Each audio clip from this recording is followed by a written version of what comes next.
why is my cam off? There we go. Hello, hello. What is good? What am I doing? Festival of the Lost. Oh, you know what? I need a mask. What is my mask? Gunner? Grenade super weapons. It says no weapons.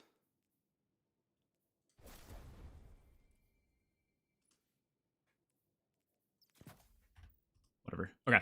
On master, ultimate match made.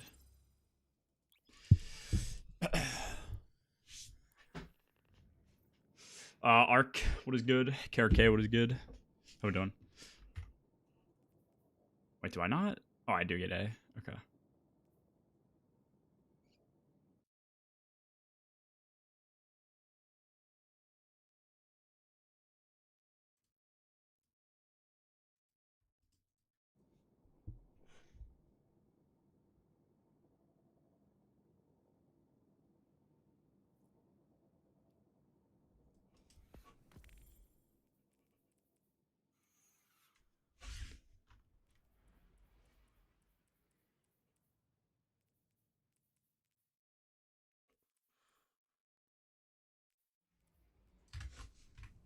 Actually, what is this?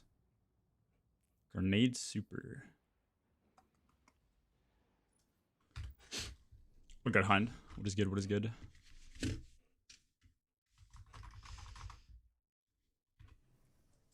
much candy do I have? 17.5. Oh shit, do I have? I do have Bleak Watchers. Nice.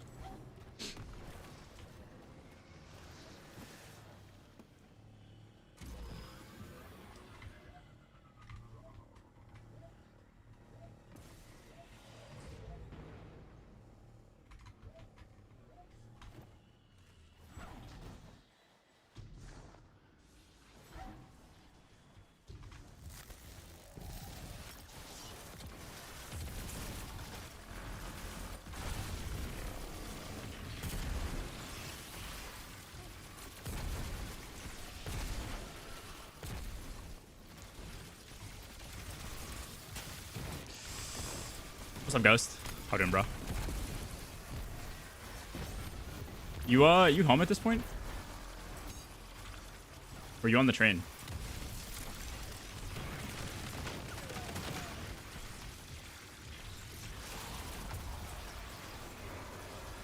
Damn, I need special.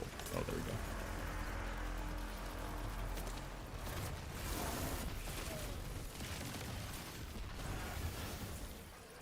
What up, Ginger? 20 minutes ago? Okay, got you. Oh, actually, what time is it for you? I didn't ask the Salami yesterday because we just had daylight savings. And I thought I was 5 hours behind you. But I felt like talking to Llama, I'm still 5 hours behind. It's 6:58. Yeah, it's 5 hours. Okay. Do you guys have daylight savings or no?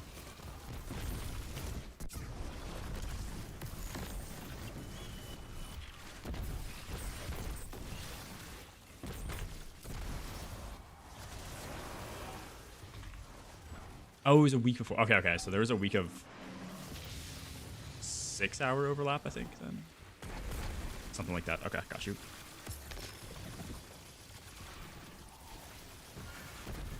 I cannot finish a single enemy here. Is this guy Knievel?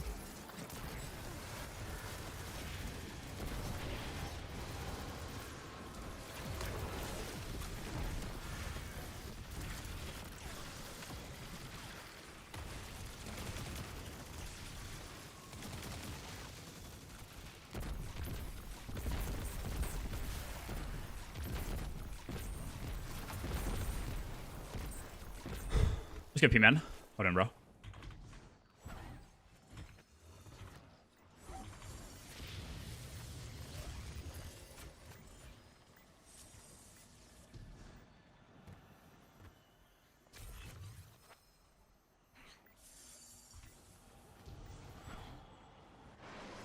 Does this give me more treats? Nah. Oh, it's 4 hours, then 6 hours when they go forward. Okay, that's what it was.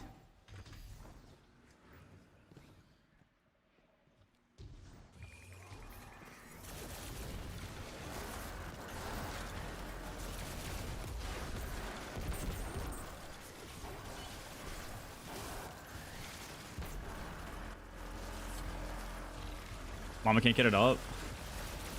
What the fuck is that in context to? Llama's a young spry man. Like, surely he can get it up. Dude, this is just... Actually, wait. How many... There's 3 of us for locks. Is this just lock the activity? That's a warlock.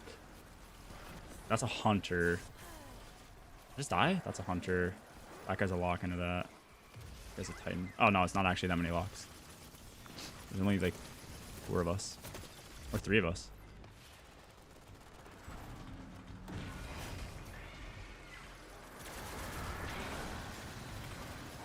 Put him off.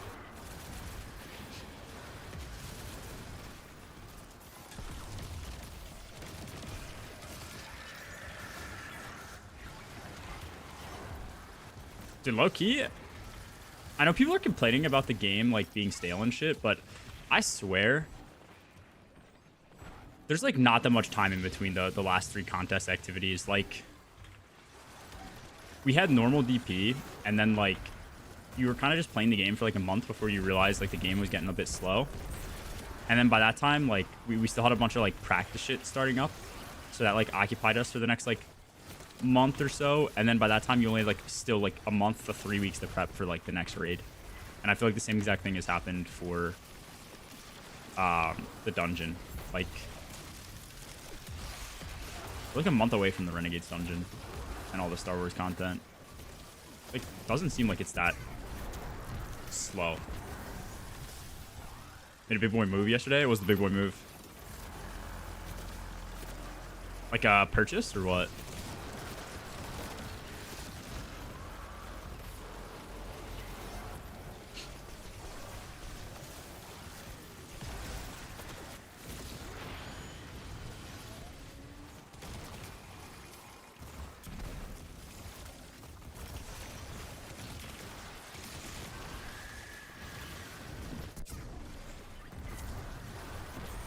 Oh, you fucking proposed.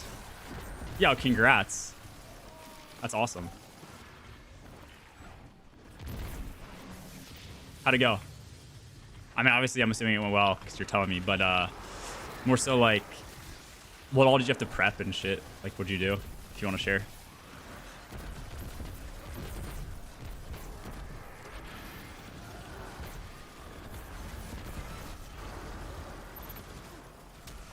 Wait, how the fuck? What the hell just happened?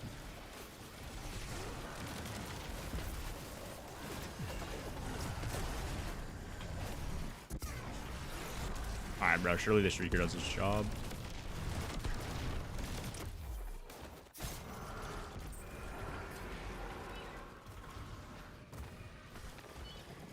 Doing it unexpectedly. Dude, I fuck with that.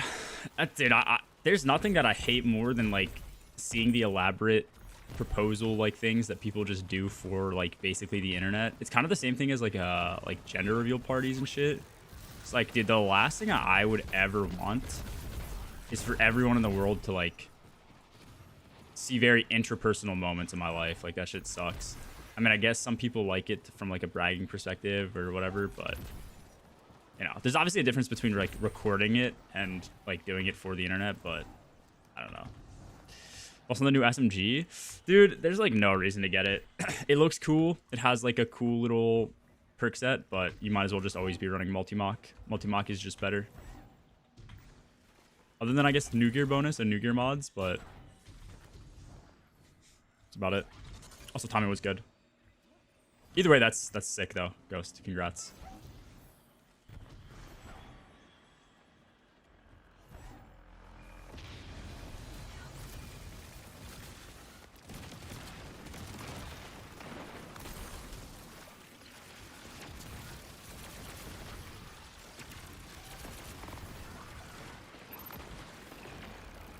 That's dope.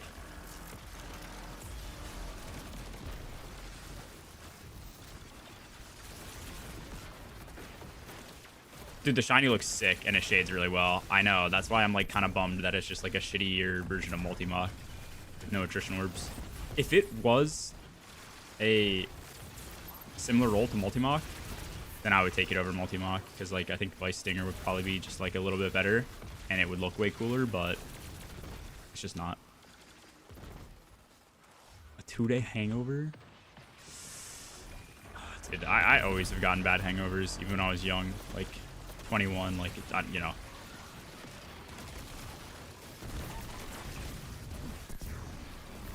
The last bad hangover I had, I was skiing in Canada. Not this year, but last. And if you guys remember Huey,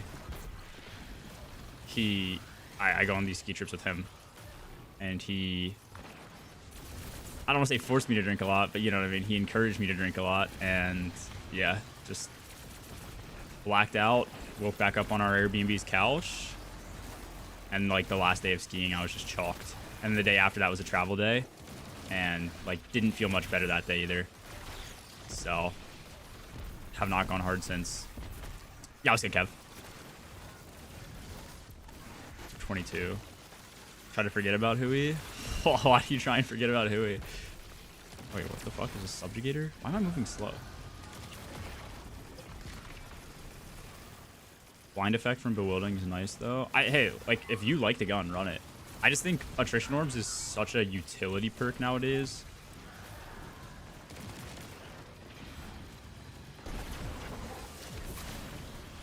You might as well always be on it. Okay, I don't know what the fuck is happening.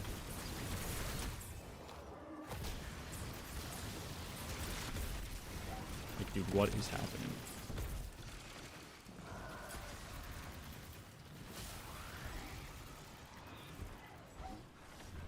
Stressing a little bit? Oh, yeah, you're good, bro. Sorry, I got that. I had like a massive headache last night when I got your DM. I was like sleeping. Like hella early. Like I was in bed at like 7 p.m. or whatever. And I read it and I just like put my phone back down and I didn't respond. And then my sleep schedule got hella fucked up because I woke up at like midnight and had energy. So then I didn't wake up till late today. Terrible. So late response and shit, but attrition in 4th is diabolical. I know. I mean, I guess you could run attrition bewildering, but KT is just so good too, bro.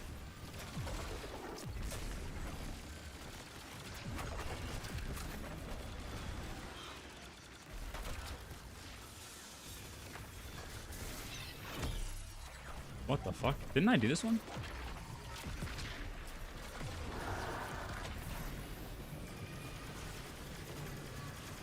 Can I see his shield? Supposed to be yellow numbers. Debuff ran off. Out.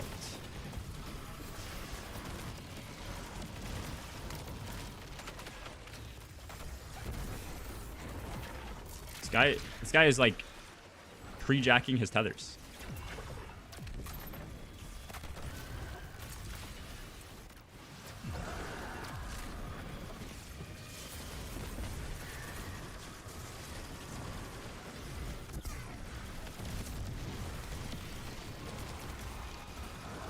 You want a bunch of these? Yeah. If anyone from chat wants to join up, goal is to just get a bunch of candy. I don't know if there's a better way to get candy than this. Maybe solo ops if you're just sprinting through activities, but this is like easy enough. I wouldn't mind. I don't actually know if I got a good shotgun roll or not. Oh, look. Okay, all things considered, this is like the best roll you probably get of this SMG, but I just don't know if I should keep it or not. Low-key, I feel like I should keep it in case they like buff the hell out of Bewildering. But that's it. Keep it Discord. Bro. Oh shit. I like zoomed in the hell on the... That's a sick ass ring. That is insane. No?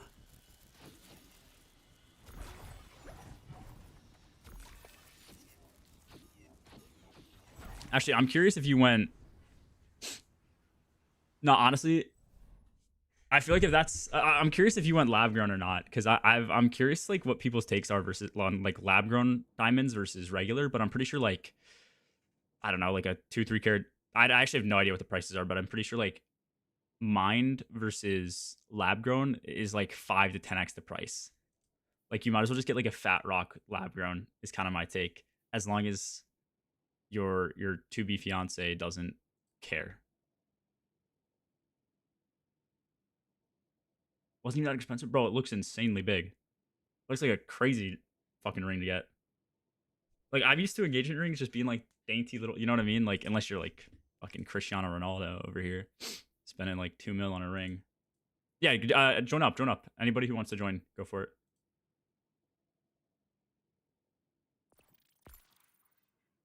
Kane from New York or came from New York?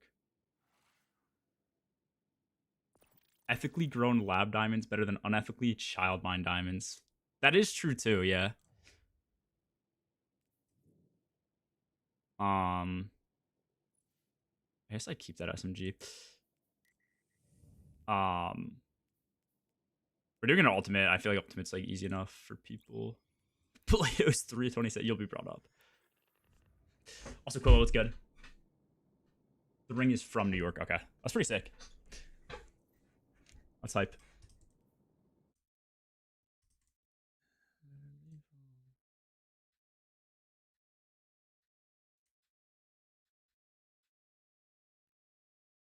So we just made an event in our team server named Killing Tokto with a Rock. What Thursday, January 1st.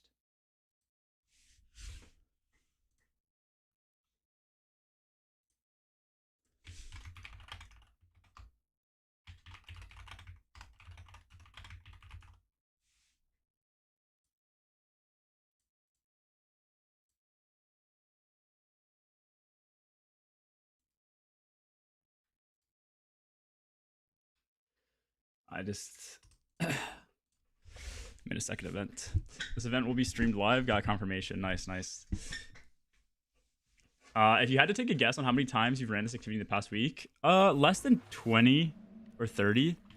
I actually haven't done that much because I was planning on doing it a lot last week and then started doing some duo Korgos with Ice, which we gotta continue at some point.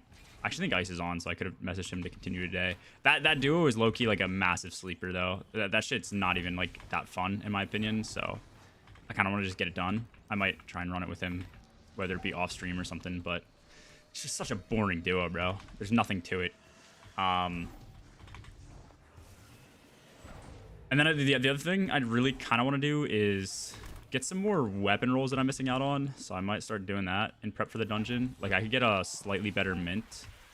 I kind of want to get a tier 5 that... This says Rewind Bait, which I just got, but it's missing Elemental. So I kind of want to get one with everything. I also wouldn't mind getting Chain Reaction on there too.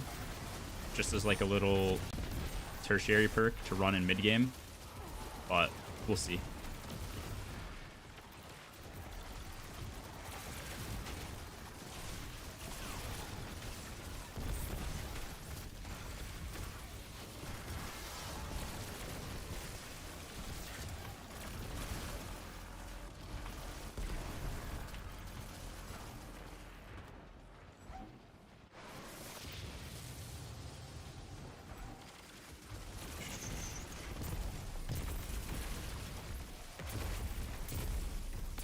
It's fun to watch the duo Korgos.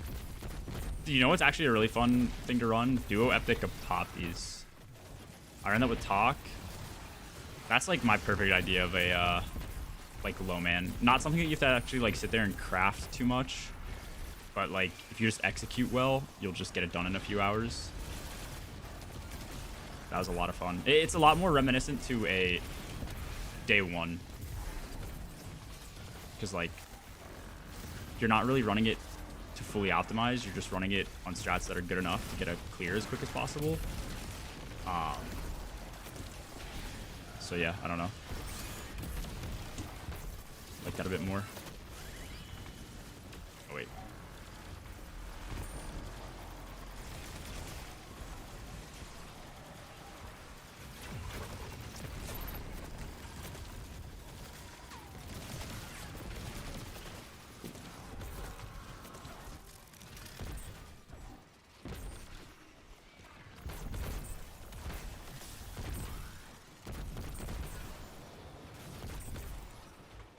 Craft? No thanks. I prefer loot in my shooter. I'm gonna fucking shoot in your pooter. Yeah, I don't know if that was in regards to anything we said, because I don't think I said the words crafting today until I read that Twitch chat, but I don't know. I don't know if I agree with that take. It depends why you play Destiny.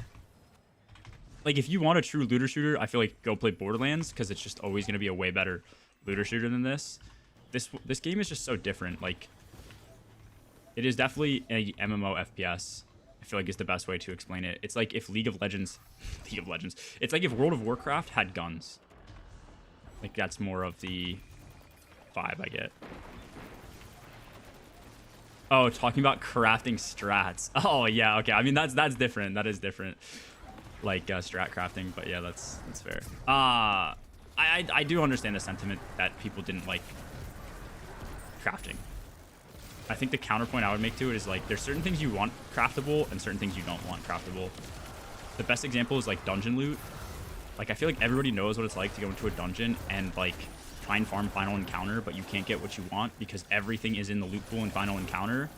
So it's just such a pain in the ass to farm. So that's a case where you'd probably appreciate crafting.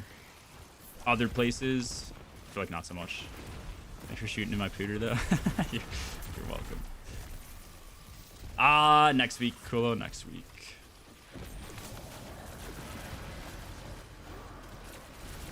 Can we start a war with Destiny Bulletin and Game Post? Dude, I'll start a war with anyone. I'm down. I think the funniest thing is, like, when you start beefing with somebody, when you like make fun of them or something or talk shit and you're just like completely joking, but they think it's like full serious. I love that shit so much.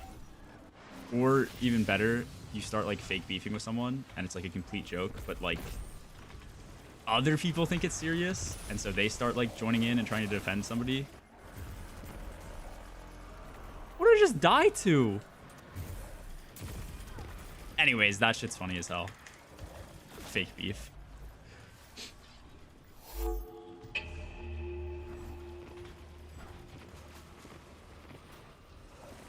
Yeah, that's what I'm saying. Like, is that not so dog shit, bro? There's certain activities they just put way too much loot into the loot table for. And, or at least, like, encounters and activities. And you just, like, can't get what you want. And it's terrible.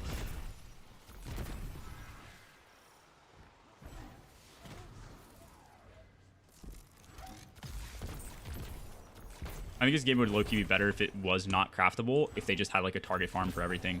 One boss, one weapon. If I want to go farm Mint Retrograde, I know where to go and do it. Attunement system. Yeah, I guess attunement's not bad too. I guess that is another really good solution.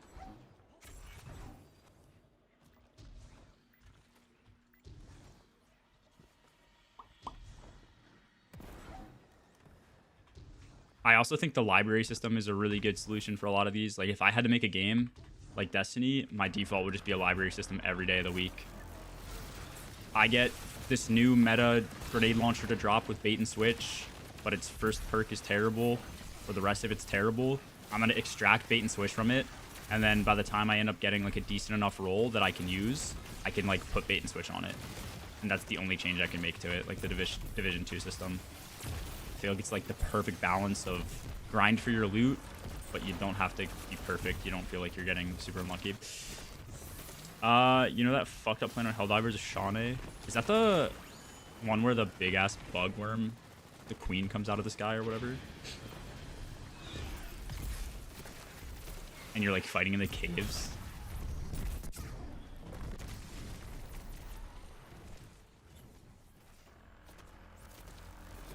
Like when there are incentives to do the whole thing instead of just spamming the final dungeon encounter. No, I do not disagree with that at all, but I feel like most dungeons it's just best to farm the final encounter. Or not, maybe not every dungeon, but a lot of the dungeons. That's where you get... Some of the dungeons even have specific loot that only drops from final encounter, but then final encounter I think is always the place that just combines everything as well. So if you really want to just target farm like the one thing that only drops from final encounter, then you have to deal with the entire loot pool of the dungeon also coming from that encounter, which makes it like impossible to farm.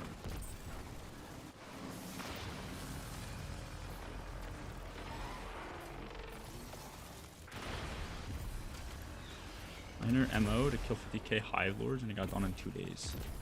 What the fuck? I didn't even know you were supposed to kill them. Like, I knew you could kill them, but I thought, like, you were just supposed to evade them.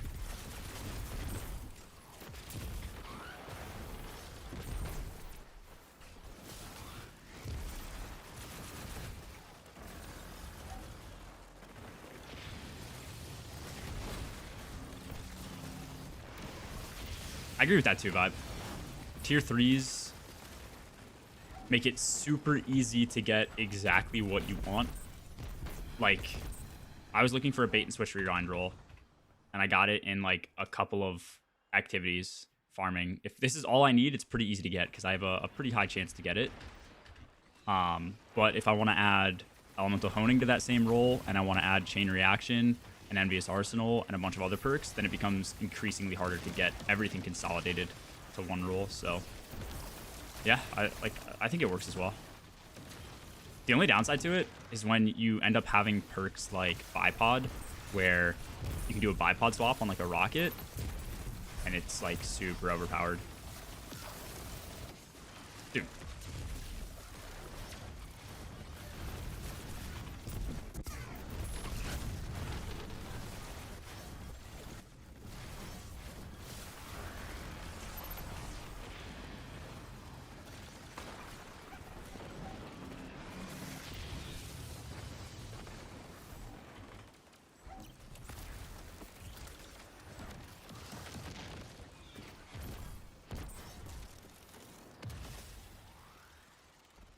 What is this for? Oh yeah. Is this 30 candy? Or treats or whatever?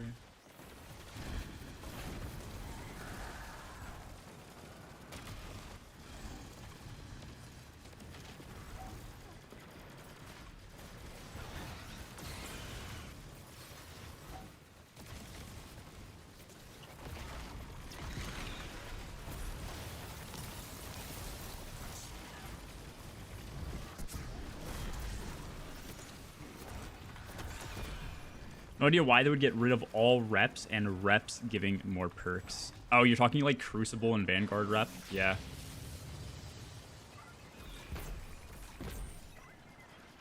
Bungie is definitely in a very weird cycle where they add something to the game and a lot of people like are begging for that change to come, and then they implement that and then people eventually don't like it anymore, and so they'd remove it.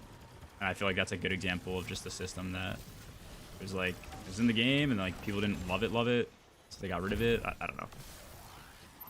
Just in that cycle of just always doing that. We're good, right? Did we get soft locked again?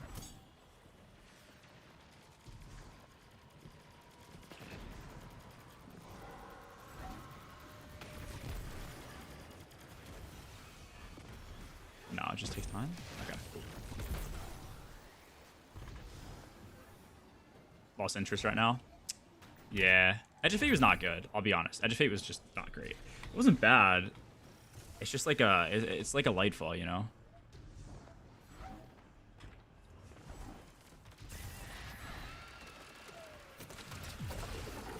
Oh, I hate this mechanic so much. Of like, I'm here and I'm gonna go hit there now, and it snaps my camera back to where I'm already looking.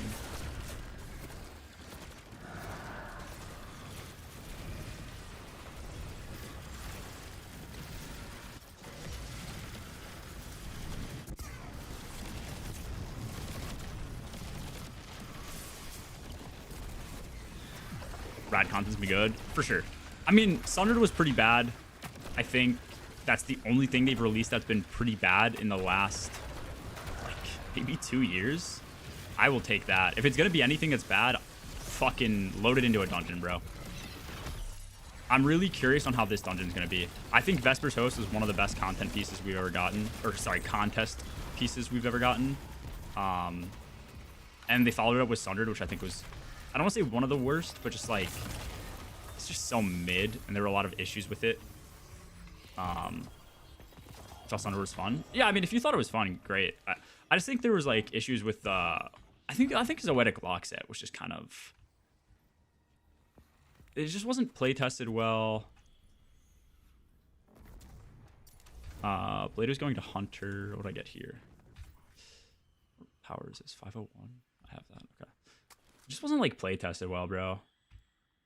It was kind of like Aatrox where like half the stuff didn't do proper damage to the lock set. That's kind of more my issue.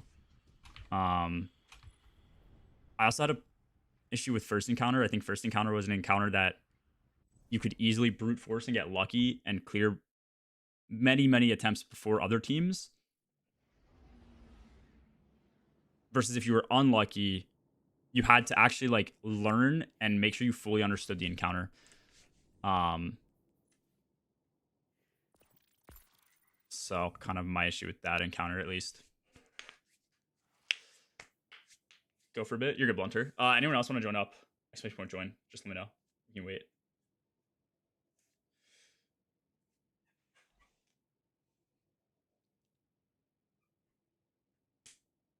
Timer on first was too easy. I agree with that too. Yeah. We'll just run one. The Destiny 2 wheel, bro. Bungie releases something, people bitch about it. Tell Bungie to change it. Bungie changes it, gets rid of it. People go, wow, I miss this thing. Why would they ever get rid of it? Yeah. So much of the community wants different things. That's the issue.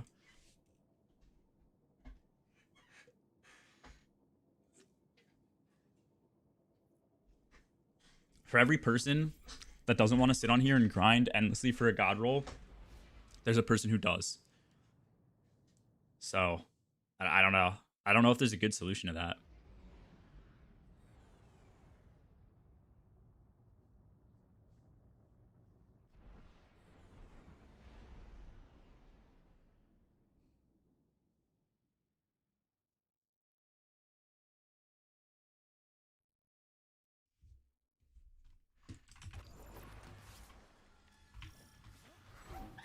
What the fuck?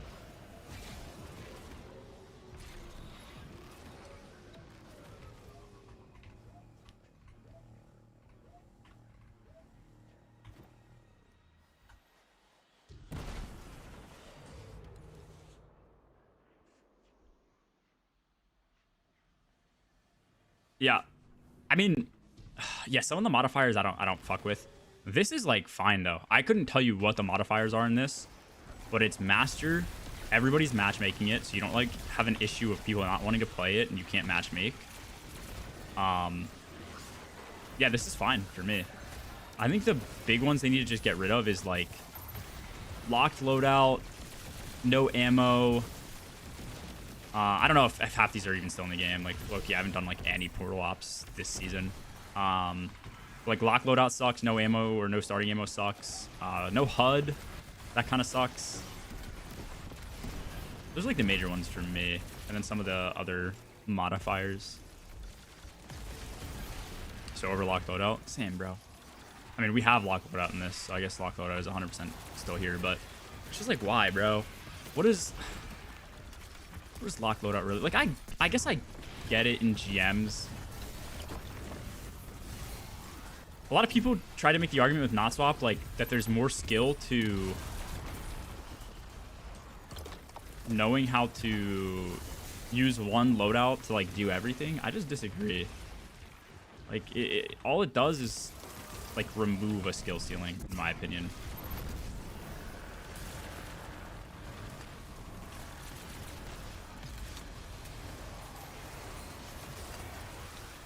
What's up, Robbie? Also, Amanda was good.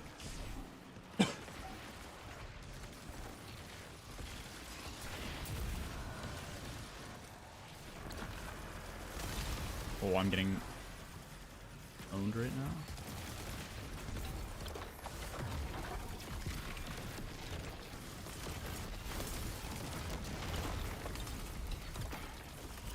Dude, the stasis crystals are actually blocking this guy from shoot. Okay.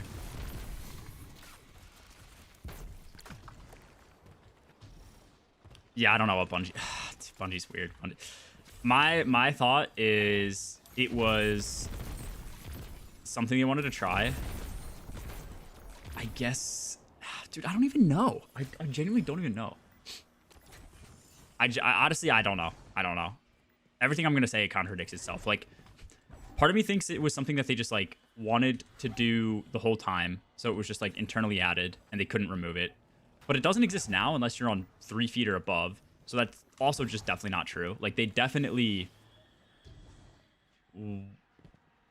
It wasn't, like, so ingrained in the raid that they couldn't remove it. It also makes sense that people had, like, a negative reception of the DP and all the loadouts needed, so that's when they decided to make the change. But then it still doesn't make sense to me why they wouldn't go back on the change after hearing so many complaints. I just genuinely, I don't know. It was such a weird sequence of events. What's up, Dragon? And then, yeah. They put it in Final Encounter, and they had... how many times could you rally? I think you could technically rally 6 times in that encounter. If you rallied once, went back in time, progressed, rallied again, back in time, you progressed. A 5th time to do, like, your 3rd mini-boss, and then a 6th time going into the final stand. It was designed for you to rally 6 times. Making not swap basically, like, completely void. I don't know.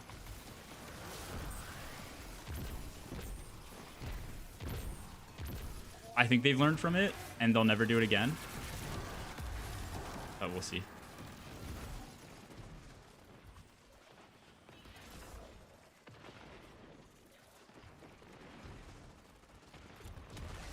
It's annoying. Yeah, I agree. I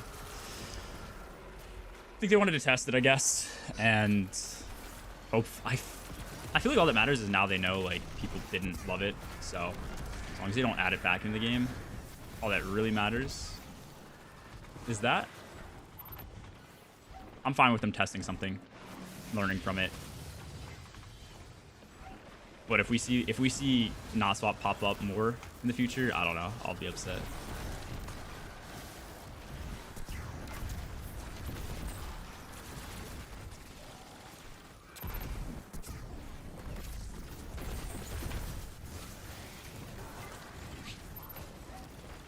I only have 9. Makes it more boring. I agree.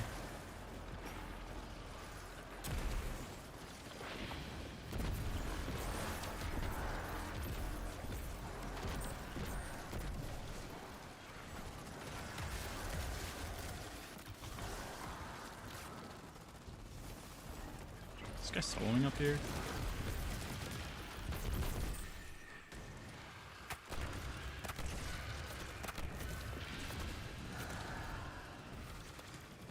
I agree. Listen, you're saying things that make sense, because oh shit. A lot of the community agrees with those takes. I think what caused it to happen was people saw all the swapping that people were doing to try and, like, hit damage, and they thought that they had to do that to kill the boss on contest mode. And I guess in a sense you probably did have to do quite a lot of that swapping. Not all of it, but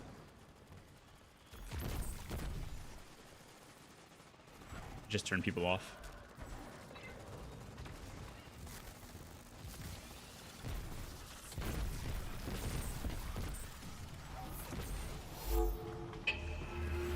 Team clear without swapping that much. So the 6th place team, which was a team that had some trades with the boss, it was Chicken Team. They just used Parasite, Mint, and, like, a Fusion, and I don't think they swapped too much. They just did the chicken rotation, which I'm trying to think if we did that rotation ever. I think if you watched our EDP clear, we did chicken. So if you watched that damage rotation, my team did. That was chicken rotation. It's literally like Parasite, shoot 2 Mint shots, go back because you have a holster, so Parasite auto loads. 2 Mint shot, Parasite, 2 Mint shot, that type of thing. Oh, actually, no, we did Augur. Fuck, we did Augur for Hydra. My bad. I don't know. We did chicken for, like, certain things, but that rotation, I don't think you really need to swap. Plato the cheater. Is he a cheater? Is Plato a filthy ringer? Actually, is ring 1 even like the thing that people use nowadays? I don't even know. What gives you the Ant-Man cheats where you can go all big? Armor's gonna be great when exotics actually mixed in with the tier. Oh, like tier 5s? Yeah, I don't know why they're not higher than tier 2. Oh, one of them net limiters.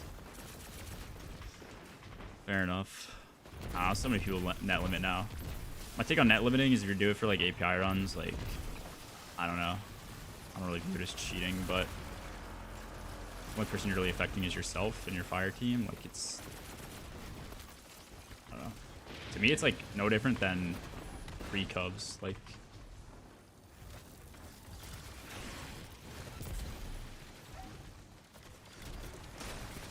you still think Frostbite is a psychopath? Who's Frostbite?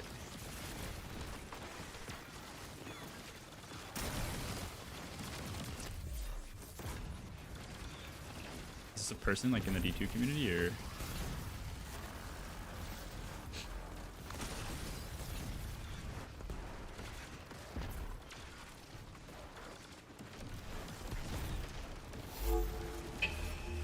#1 clears for Crota? Oh, dude, I'll stand by that statement. If you have the most clears for Crota's End in D2, you are a sociopath or a psychopath or something is wrong with your brain. Like, there just has to be. Why that raid? I'm assuming, okay, if it's checkpoint clears, I don't know. I don't remember this person. I don't know if I was looking at their raid report or what, but if it's checkpoint clears on Crota, I can understand it. If it's full clears that they're #1 in, that means you have to do Abyss. I couldn't imagine it. I mean, I don't think Abyss is hard, but my experience in Abyss is like other people don't know what they're doing in Abyss, so it becomes a pain in the ass. I guess if you're farming with people who know Abyss, then it's different, but they're full clears. Is it farming with people who know what they're doing?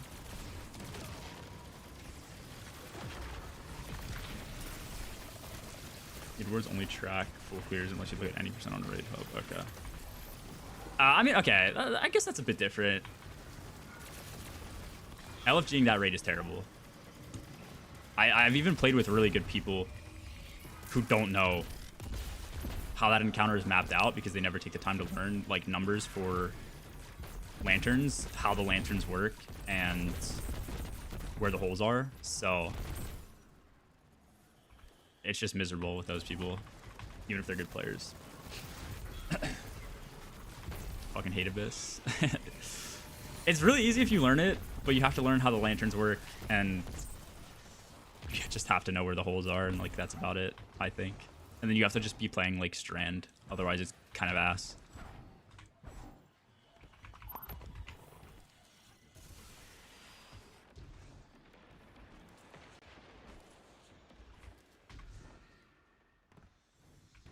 Chat, please do not listen to the fat people spreading misinfo. Do trio Crota with you. Is Duo Master possible? I don't even know if I have trio Crota done. I know I have Duo. I actually don't even know if I have Duo Flawless for that though. Either way, my answer is no. I only play with the best of the best now. Raid placements changed me, so sorry, bro.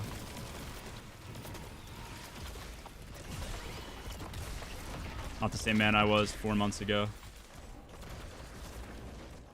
Duo Master is possible.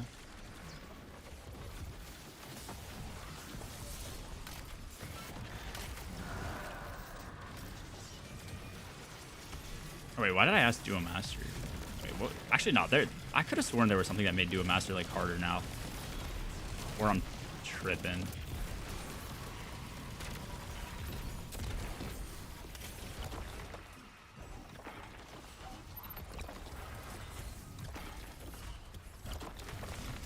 Bro. Oh wait, this is actually a really good prism farm.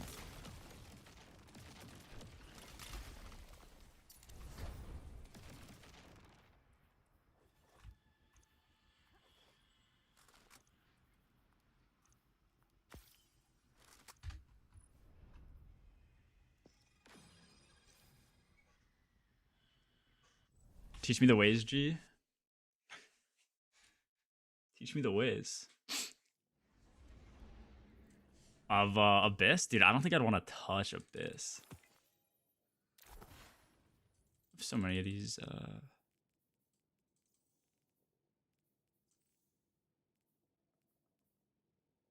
whatever.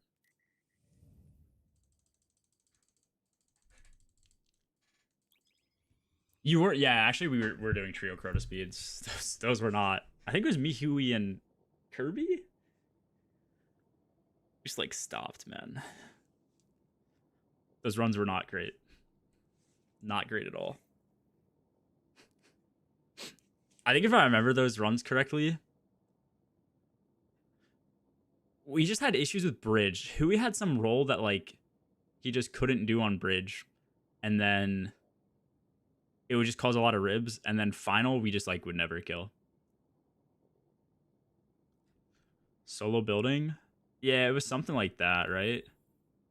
Oh wait, no, actually, I think in trio you duo build, because like you might as well. Oh, maybe it was, yeah, maybe it was the Wanderer Tangle. Yeah, like, yeah, you'd be trolled to solo build. I think me and Kirby were duo building, which, like, we were fine on duo build, but like, I think realistically what would happen is he would just die when he was the solo person on that side of the bridge. So it's harder to duo that raid in general because they got rid of the blink tech. Oh, thank you. That okay? Maybe that's what it is. Yeah. Yeah. So like full duo master flawless, you have to just rely on rockets, which is fucking ass. So I guess it's probably just like wait for strand surge and nuke, but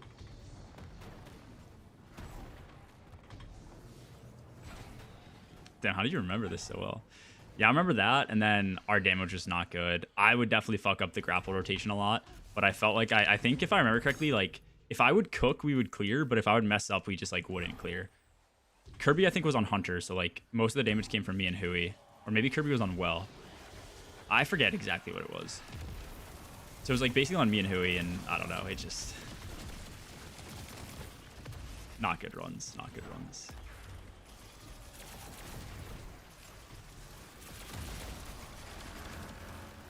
No, I don't think you can. What up, country? I think the game will last far into 2026. I don't know. I think with the roadmap being delayed, if I had to guess, based on player population and sales for Edge of Fate, we're probably going to see a pretty big round of layoffs. But I could be wrong. Maybe they like structured things better after TFS. Not really sure. I would just imagine that's what's coming.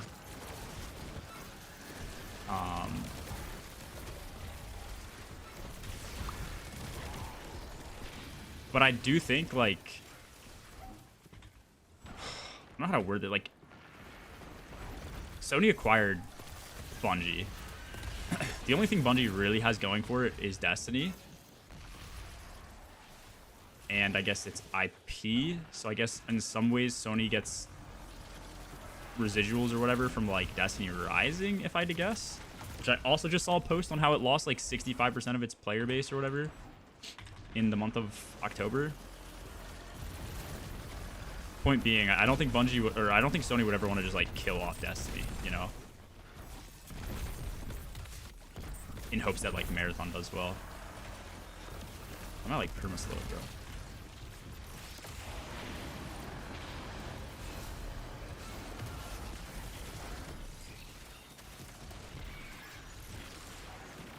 Can't afford to pay people off. You're going to most likely invest to grow it.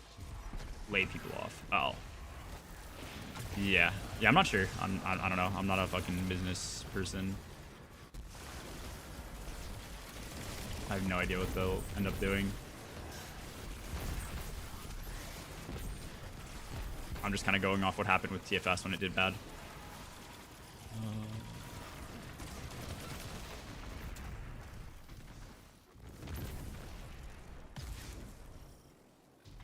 D2 style raids. I do think the Riot MMO FPS is in development. I could be wrong. I got invited to a playtest in LA for a game that was supposed to be like D2 fuck, there was like some other Warhammer game where it was like a shooter. Nah, it's not an NDA. It's not an NDA. Nah, I didn't sign shit. I got invited. It was invited to a playtest. Like, I didn't go because the playtest got canceled. I'm assuming it was for that game. It's LA. I mean, it could be a lot of other, unless the playtest was hosted. Like, my point being, Riot's in LA. So if it was like invited to an early access, I don't know if they'd like host a whole ass studio to like have people playtest the game. I figured it sounded like it would be more like going to the headquarters of a company to play the game. You know what I mean? Kind of how they had the playtest with Marathon, where you saw people like Scarrow go play the game, and, like CB. Could be wrong. That got canceled for whatever reason, or that was just a fancy way of them wording that they didn't want me going anymore. But I can't imagine they would like invite me and then drop me. I have no idea how those things work. So, I don't know. I'm hoping I could get invited to go again, and I'd still be on that list if they pick it back up. Thought you were on your Bravo shit? Nah, I won't ever breach an NDA unless I do it accidentally, which I think it's pretty easy to breach an NDA accidentally because they're just like really vague. And they don't really cover what you can and can't share sometimes, but I don't know. My hopes are that that's the Riot MMO FPS. Could be Total Cope. Could be a game similar to like Outriders or some bullshit, but you never know.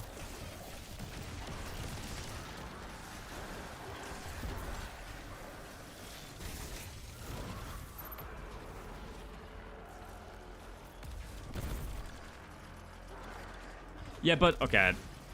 I understand like the invest to save D2 or whatever, but I do think there's a realistic possibility that they just sort of like, yo, D2's in a bad spot. Let's kill the fucking game off and build hype.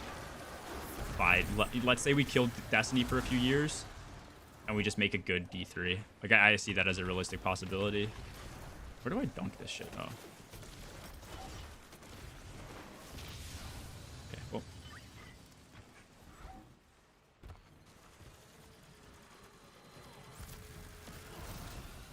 No, yeah, no, I get what you're saying. Like I think what you're trying to more so get at is you don't see them ever like killing the game off or killing Destiny as a whole. Which I agree, like putting Destiny down would be kind of wild to do.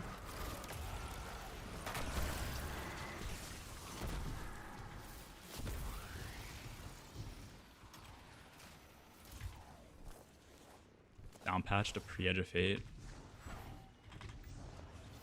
I don't mind Edge of Fate that much. I think the armor changes are fine in a sense, but they're just so half-baked, dude.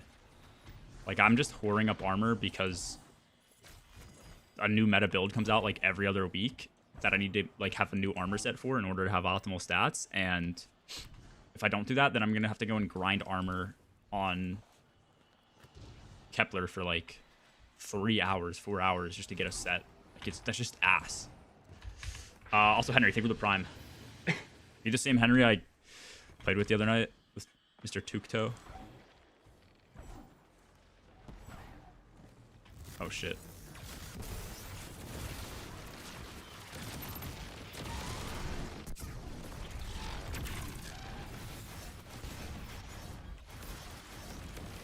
Maybe.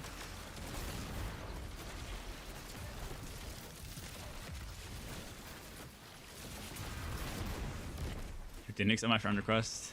This is true. This is true. To be fair, when you sent it, I didn't see that I got one. I think I have my notifications for everything turned off. Usually my friends list is or friend requests are closed as well, but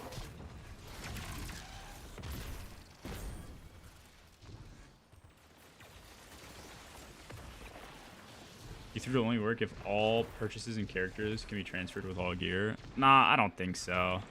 Just not true, man. Like, look at a game like Borderlands. Like, I mean, it's similar and shit. Like, I think people will be mad if, like, let's say Getaway Artist comes into that game and, you know, or like, I guess Galley or whatever, and you had it in the previous game, but now you have to re-earn it again. Like, yeah, people would be mad.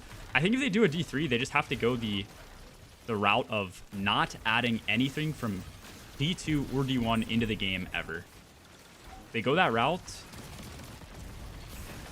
You might miss on some shit like Galahorn or whatever, but it can just add better stuff. Like, I don't know.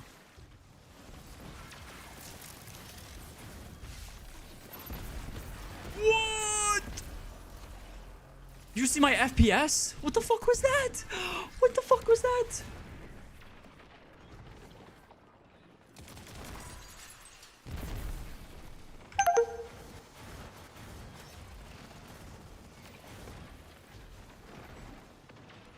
That's insane. Keep Rocket Pulse though. Dude, no, Rocket Pulse is unironically the best weapon that's ever been added in the game.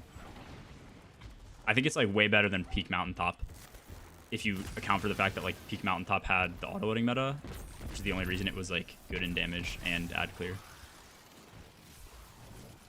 I thought that was my PC. Nah, that was mine, which is crazy because I have a 4090. I don't know what caused that frame drop. I've never experienced that. But this is also like one of the few places in the game I'm not at max like 144 FPS, which is kind of crazy.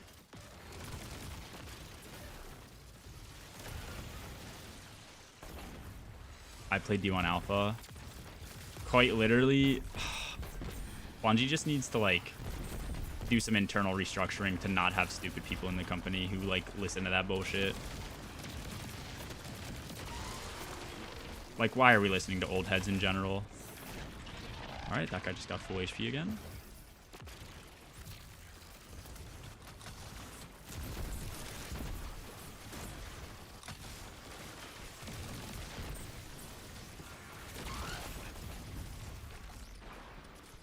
Dude, I'm fighting apparitions.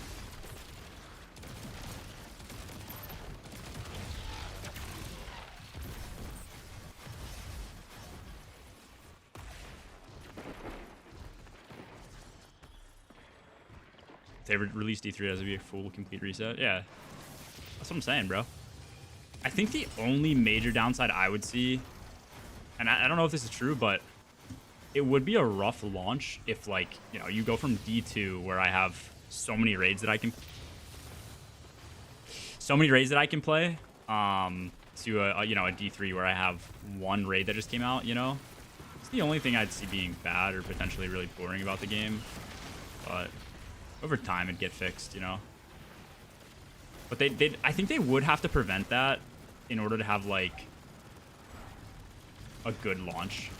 I think they would have to have one raid that's ready to go about a month after launch of the game, maybe 6 weeks after launch of the game, where you compete for World's First, and then a second raid probably 3 months later, or a dungeon 3 months later, and then a raid 6 months. Like, they'd have to have a lot of content ready to go for people not to shit on it, you know? You'd have to have, like, a ton of stuff come out that you're just constantly playing the game and prepping for the next raid in, like, 1 year. Or at least in the first, like, calendar year. Then they think they could slow down. But then you're going to also have, like, the flip side of people saying, I can't compete in every raid because I'm too busy with my 7 kids that I don't have time to grind all the, like, new meta options for the raid and the dungeon and blah, blah, you know what I mean? So it's like, no matter what they do, I think they'll get some negative feedback, but oh, I don't have a fucking super.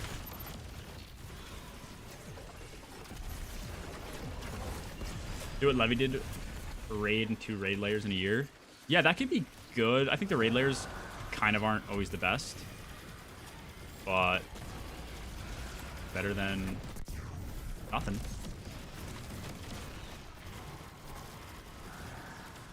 I mean, hell, if they did what they did with DP and EDP, I think it'd be perfect.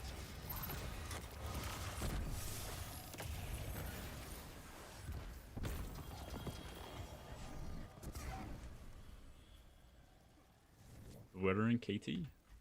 Oh, what the fuck is this perk? Is this troll? I think that perk is troll.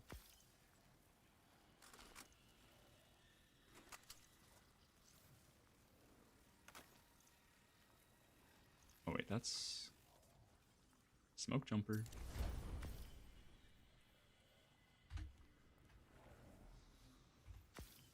If anyone wants to join up at any point, let me know. Otherwise, I'll keep ripping runs. What's good, Grim? Going well. Just farming candy. Bring back Pantheon every year. I think they're planning on bringing Pantheon back. I'm praying that if and when we get the roadmap, I'm praying that the series of events isn't Bungie lays off 250 employees, then we get some roadmap. Actually, just want to join. If you want my join code Henry or anyone else in chat. I'm hoping that's the sequence of events, not, you know, layoff and then roadmap. It's more just like roadmap and we see Pantheon on there. But yeah, dude, they're planning on doing Pantheon in some extent, so I think they could do that pretty well.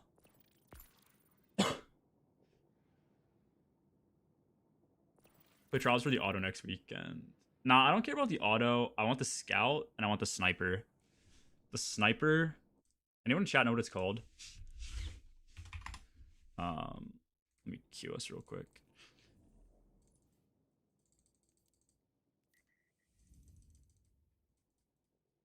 Get out of inventory if you guys are in inventory right now, just so I can queue. I'm pretty sure that's launch bug. I think it's like, if anyone's in inventory, you just can't launch. Could be wrong. Keen Thistle, yeah, bro. Keen Thistle. So like the frame is aggressive, which is not good, but you can get 4 times triple tap, which I'm pretty sure people who have this have tested. It's like 45 or 90 straight second. Swap your helmet? Why? This is a helmet. This is a hood. Wait, you can't get this anymore unless it's from Xur? Wait, really? Wait.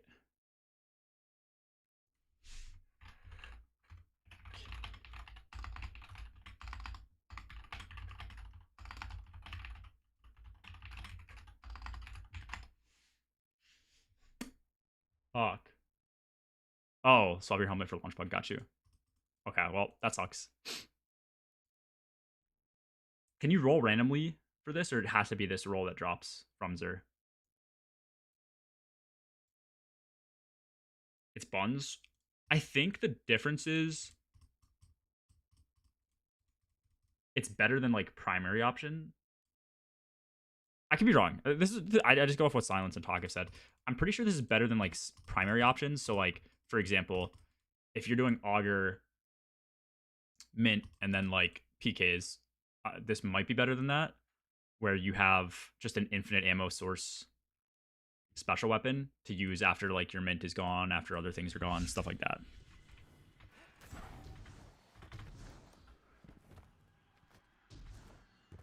You can random roll. Okay.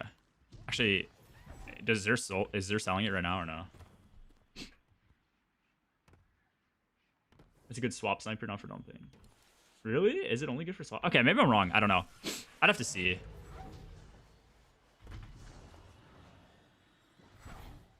I was just told it's a good option to just like go to after all your other ammo is like expended. Oh, Silence is saying you cannot get it from Ingram's, only if he sells it directly, which I would imagine he has to be selling the roll, which kind of sucks.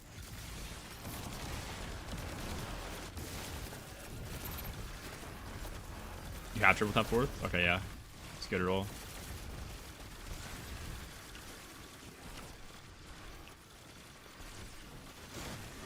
Crazy total. Yeah, I think that's more the appeal to it.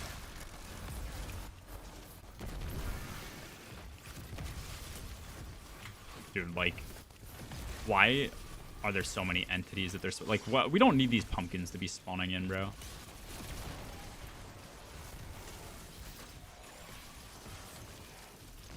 Yeah, I think Planet, that's more of the point. Obviously, it's not like something you'd lead up with in damage, but it's kind of like, if you have a really long phase, it might be a good option. I don't know. Could be completely wrong. Dude, look at the crystals.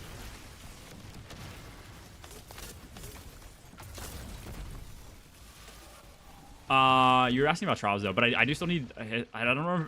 I don't think it's Tanasha's or Aisha. It's Aisha's something. Whatever the scout is. Like Aisha's care or blessing or some bullshit. I think that's what it's called. I want that with shoot to loot and withering gaze.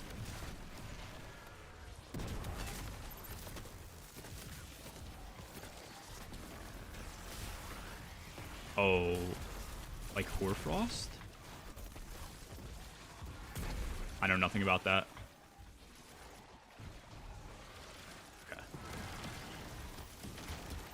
Now it's had plenty of time to settle. Well, to take on super long damage phases like Desert, but people generally like it. I'm all for different damage phases. I think we had years where like your default damage phase was 30 to 40 seconds.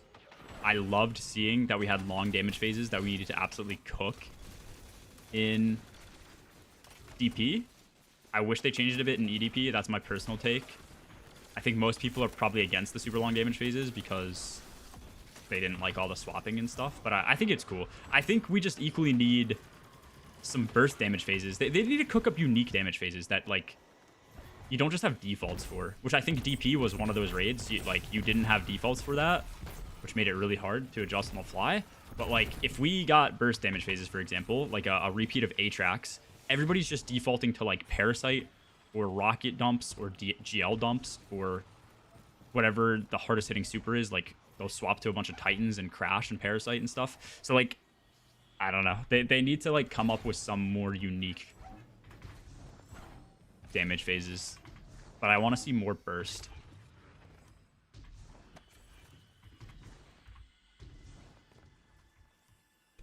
Have we had a similar damage boss like Atrax post? No, I don't think so. I don't think anything came close to that.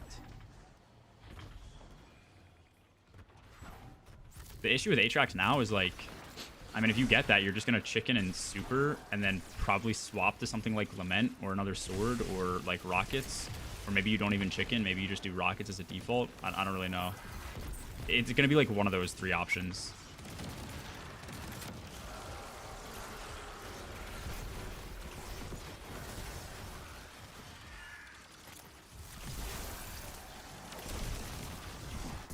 I don't think you'd have enough variance to make it like a cool encounter. I think it'd be pretty standard, like just use the less than 5 burst damage options we have in the game.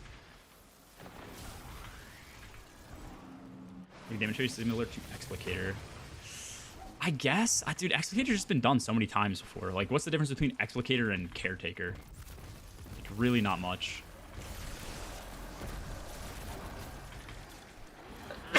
One of them you're pushing 1 big threshold, the other one you're pushing 3 mini thresholds, but it still plays the same.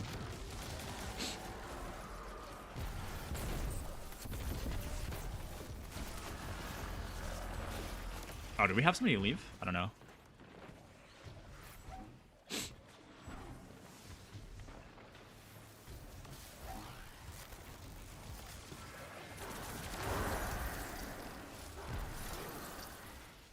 Regular than burst. Yeah, but in a day 1 environment, that just plays like regular, you know?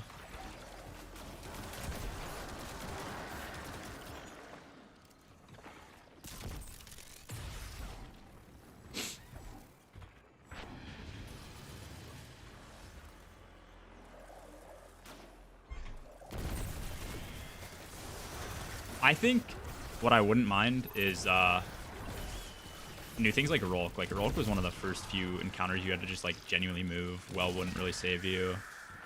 Oh, that was cool.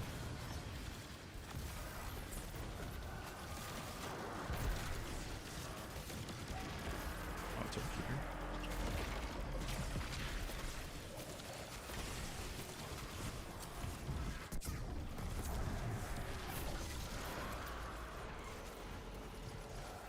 Naz could have been, yeah, true. Naz could have been that. Difference between playtesting. I don't actually know why Naz was bad, to be fair, but yeah, I don't know. I guess TLDR, like from the long versus short damage phases, I'd like to see more burst, but I'm also just a big fan of making damage phases harder. I don't think there's inherently anything hard about like holding mouse 1 against the boss. I think EDP was like a cool start where you had to extend your phases by doing mechs mid damage, but like they need to scale that upwards. Like 1 person doing Chronons on Korgos isn't enough. You should have to like force multiple people doing that shit. Otherwise it's just too easy for all the like the utility to be loaded onto 1 dude who doesn't really have to do damage. He can just tractor, get supplemental damage in whenever he wants, and then he's just only locked in on mechs. Like it would have been way cooler for Korgos if you had to have like 1 person get a buff, read what color the ring was, another person like read which buff is which, and then a third person who like actually has a buff can pick up and dunk the Chronons. That would have been so much cooler. It would have required way more coordination, communication, all that shit. Instead, it was just one person doing everything. Lemon should be possible. I mean, in an ideal world, I think Lemon should not be possible. But I think raids that would require everybody to doing like beyond mechs would just be too hard for the average person.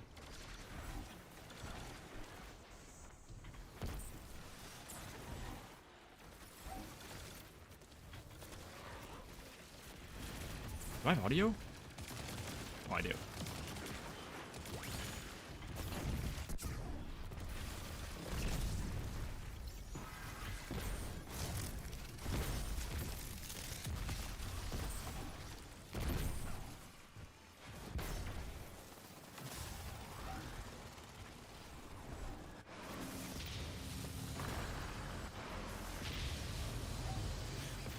Oh, I agree with Vespers. Yeah, Vespers is a really cool thing. Unfortunately, people like ended up cheesing it past like the first 100 clears, I believe. Maybe even within the first 100, but yeah, Vespers was sick.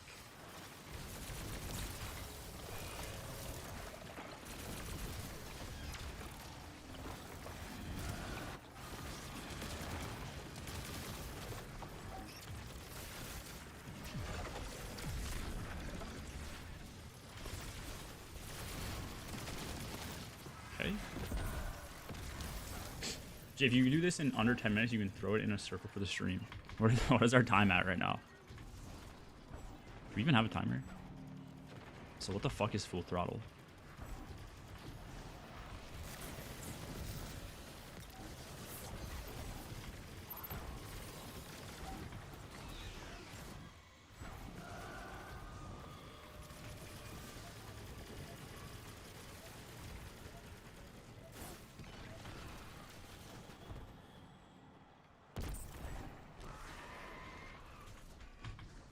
Lemons are fun. No, I don't disagree. Lemons are fun.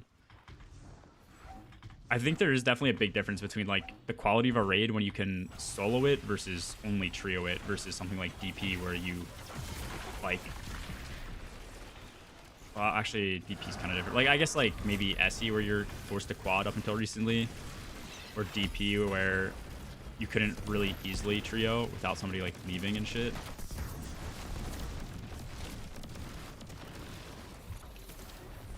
Definitely a difference.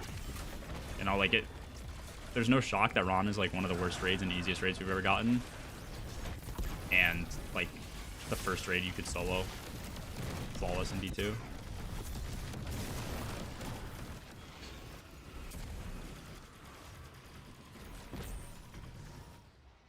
$50 whether or not are earned channel points. Is it only my channel or just other streams in general?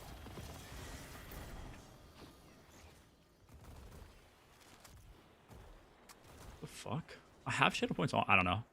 I have it on for sure. Why does not work? Yeah, I agree with that, Mickey. I just think people in general aren't good enough to always be able to do a mech.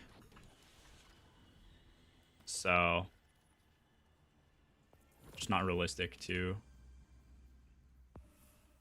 expect people to do that shit.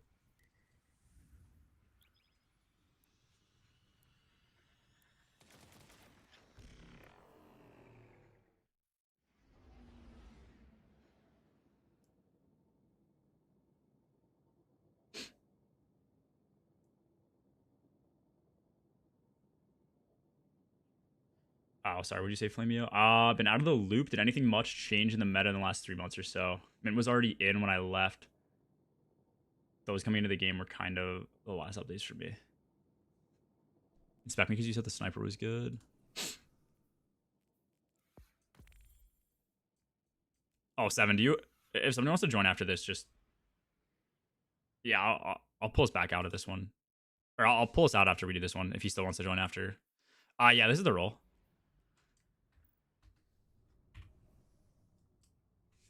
No, I don't think much has changed. I mean, Mint Retrograde still really good. Um, Augur is probably something that you might not have used in normal DP. That's kind of like really good now. Augur is one of the she wants to join. Oh, it might be okay. Um, yeah, Augur is like one of the big things that like I think we defaulted to Anarchy because we didn't know Augur was quite as good, and like a lot of people used Augur. As far as like mid game weapons go, I don't think there's that much. Like everybody's up on the Yeartide hype train right now. Yeartide is not earnable right now though if you don't have it, but like Yeartide is a really good 900 RPM SMG with attrition. So hop in if a slot opens up. Yeah, it sounds like we're gonna get country in here after, and then if we have another spot, all you. Mida. Yeah, you can use Mida.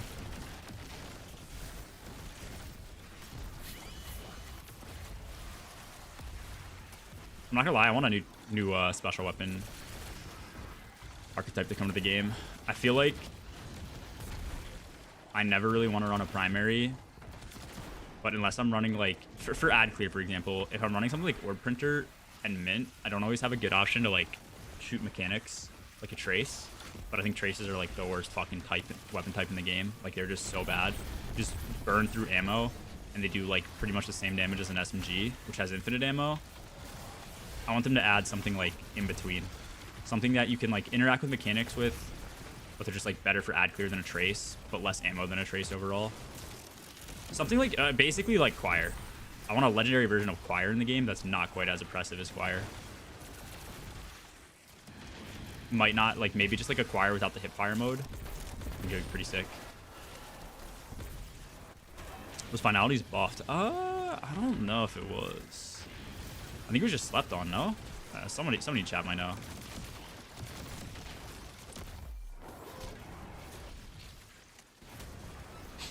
I'm pretty sure it was still pretty good in DP though. Like our team using Anarchy was like troll.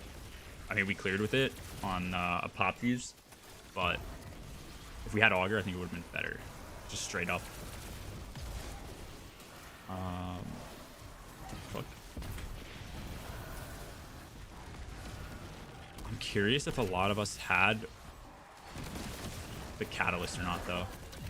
I think that was the big thing we didn't have. Finalities was disabled for normal DP. Wait, really? Why? What's it disabled? I know Geo had the like rapid fire bug or some shit, which I'm pretty sure Geo was disabled because it like it actually just was bad, not broken. I don't know what went wrong with Augur though. I don't think it was giving as much pre-patch. Oh, you are right about that actually. That is true. Dude, we were doing testing. I'm pretty sure all the stats are still like fucked, by the way. I used to think over 70 stat was like good, but like we did like testing recently because I got like clowned on for not running weapon stat on Hunter, and then I like tested a bunch of stats under like between 70 and 100, even when proccing like Hoyle ×2, and like I'm pretty sure Hoyle just like doesn't even scale with the 190 regen half the time. So I wouldn't be surprised if Augur was just like completely bugged before. Not overrated, yeah. I didn't know, bro. I mean, yeah. At some point it'll surely get fixed, but it like actually makes like a 2-second difference on regen, which I think is more from the stat and the passive regen than the compounding with like the 190 by the 800% you get from like Hoyle. 70 to 100 is not good? I don't think so. I mean, you know, it's good if you're going over... What the fuck is this? If you're going over 100, I think it's good. But there's very few stats. Okay, like perfect example. I don't know where it was in our team channel the other day, but Llama like showed a difference between 100 and 200 on like Conk. And I mean, obviously it's different now because of how much damage you get from like ignitions and ignitions not scaling or whatever. But like, let me see if I can find the image. in testing. This is his numbers for Conk. 100 melee, 1159, 200 melee, 1297 total damage. Like, it's actually just a huge waste of stats. 70 to 100 is minimal, you mean? Yes. But if you look at, like, the stats... I don't have a good stat to use, but, like, your regen's going to be close to 100 versus... at, like, 70 versus 190 at 200. Or, sorry, not 200, at 100. So, it seems like it's really worth it to get that extra 90% regen. Just, like, actually just doesn't work. Like, you don't actually get any benefit from that. Like, it's definitely a bug. The math doesn't make sense. If you get... let's say you have, like, X regen, and you get plus 100%. That should double your regen in general, because you're sitting at, like, 100% regen as is. I would imagine, unless you're at, like, a negative value. But, like, you just use your base as, like, your normal regen, and you get plus 100. You should be now at 2x, I believe. If you go up to 190, that should be 3x regen. So comparing 100% additional to 190% additional, overall, it should be 50% better regen when you look at, like, the number holistically. It's kind of the reason, like, 2 is twice as big as the number 1, but 3 is only 50% bigger than the number 2. Hopefully that makes sense. And it's just the way the math works on it. But, like, you don't see that extra 50% regen when using, like, Coil. Like, it just doesn't exist, bro. I swear to God. It tells you you're getting more regen, and you just don't. It's like the TLDR. Might be different with certain abilities and different stats, but... I think we tested it with Devour, too. You have additional regen on proccing Devour, and it just doesn't exist.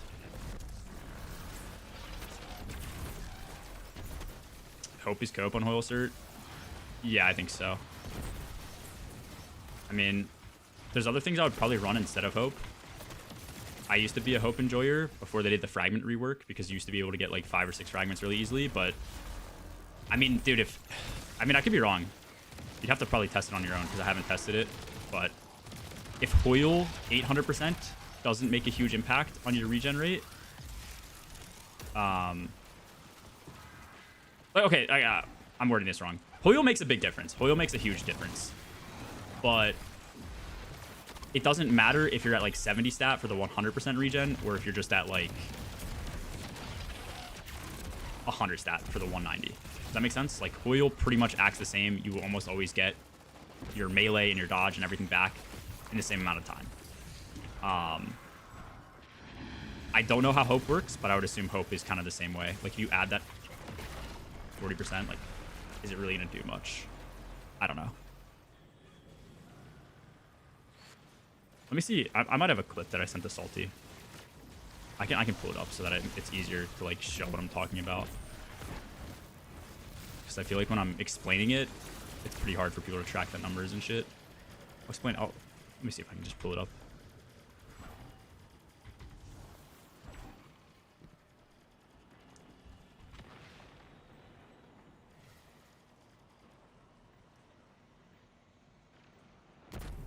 I think it's this.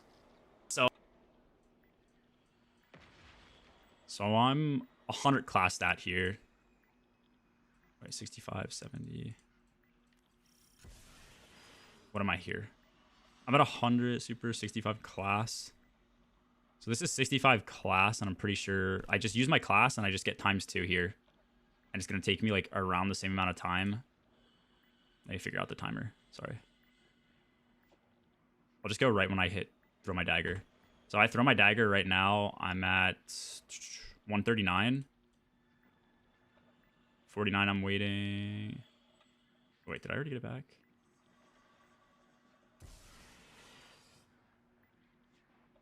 Am I improperly testing this shit? What am I doing here? Is this not the clip? I might be stupid. There's a large chance I'm stupid. I don't know. Maybe this isn't the clip. I think I'm dumb. Maybe I don't have a clip. I could have sworn I sent one to Salt. Whatever. I'm tripping. I'm tripping. Yeah, I'm tripping. That test doesn't.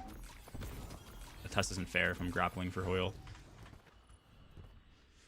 It's kind of what I'm getting at.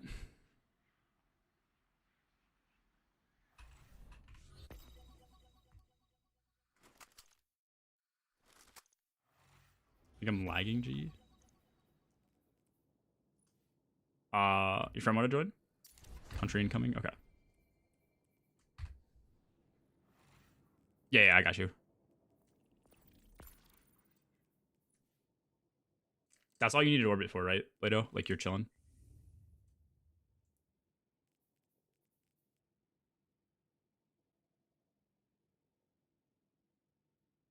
Okay.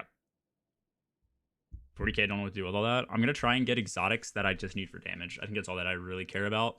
So I'll probably focus either super stat or weapon stat with certain exotics. Anything I could see being really good. Like, especially, like, more niche shit. Like Foe Tracer or something if I don't have a good Foe Tracer. Like, just stuff that I would imagine could be good. And then that way I can save my tickets for, like, any last-minute change I need. Let me actually see, though. I want to see if I can find this clip, because I sent one to Salty.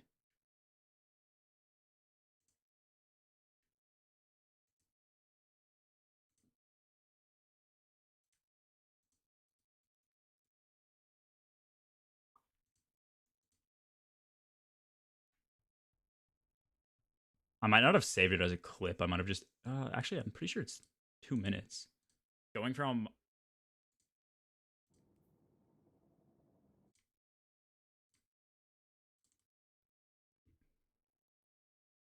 You can quit this based on going from 100 stat, which is plus 190 ability energy across the like...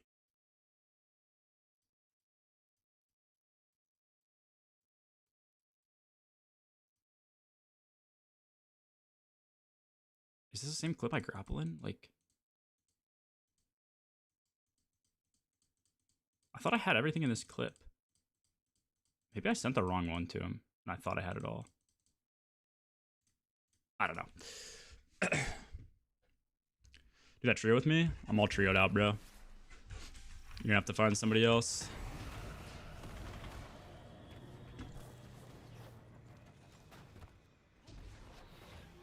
Yeah, that's basically what I'm trying to tell you. I did the same thing. Whenever I stop today, if I come back to this conversation, I'll try and test it again. But, like, I don't think things are scaling properly.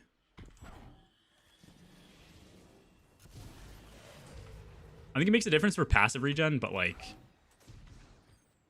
I think the passive regen changes are, like, not much. If I were to scale this up to 100, I'd probably go from 46 seconds to, like, 35 seconds. I'd save, like, 10 seconds for another 50 stat. Like, most of the passive regen after 70 is highly diminishing returns. And they try and sell you on the stat by saying you get additional energy that scales, like the percentage from all sources or whatever. That grenade energy is saying 190, but it just doesn't work.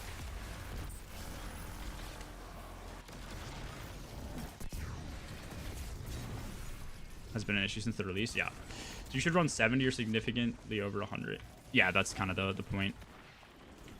I think based on stats for every mid-game build, you could probably do... Like, I would still take 100 super. I think 100 super will make a difference because we did test the regen you get off damage. So when you're dealing regen... When you're dealing damage to, like, a boss, you get a fuckload of regen. If you take this down to 70 stat, you can tell the difference. You can, like, 100% tell the difference. It's more so when it compounds with other regen sources that aren't damage based, that are things I believe like Devour, but I know we tested it with like Heart of Inmost Light. It just doesn't seem like you get your shit back that much faster.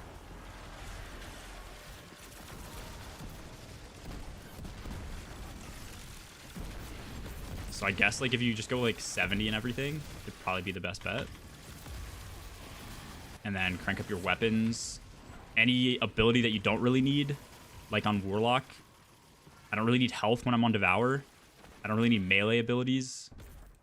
So if I could like diminish these stats to like 0 and put them in other stats, it'd be better.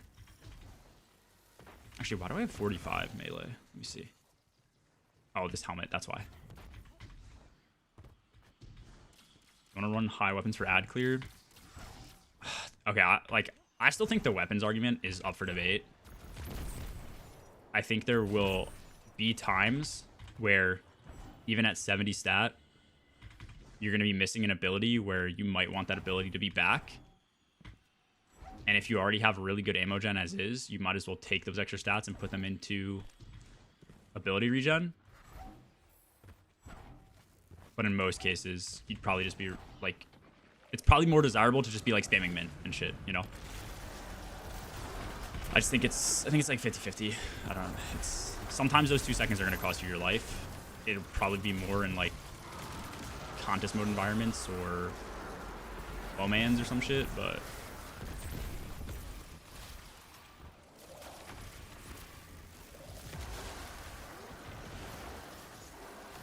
put ammo gen mods in the bag. Yeah, see, that was like kind of my take, is like weapons doesn't really help you gen ammo bricks. It just makes the ammo bricks that you gen have more ammo, and even then it's a percentage chance. Like I'm on 36 weapons right now, so I only have a 30% chance that when I make a special brick that it's gonna have increased ammo. So I feel like if you're doing weapons, you want to at least be over 150 all the time. The only reason I'm not right now is because I have a mask on. That's not good, but in general, I think it's a good rule of thumb. The only downside is like a lot of people have the misconception that it doubles the amount of heavy ammo you get, and that's just not true.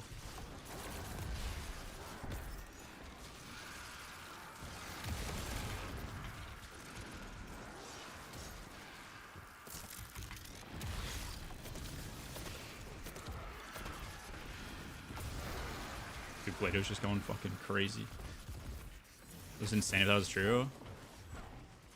Yeah, I know. People think it's true that like right there, that's 15. I mean, that obviously wasn't a lucky brick, but I would imagine. Let me see what this brick is. It's 11. Okay, actually, maybe the 15 was a lucky brick, so it was like a 50% increase. I think it just varies per weapon, but it's like, I don't know. What's up, Melo? People think most things are real in Destiny. I mean, the hard part is you get information in like a TWIB, in a TWAB/TWID, and you think it's gonna work like that, and you have to do like your own testing, which kind of sucks, but.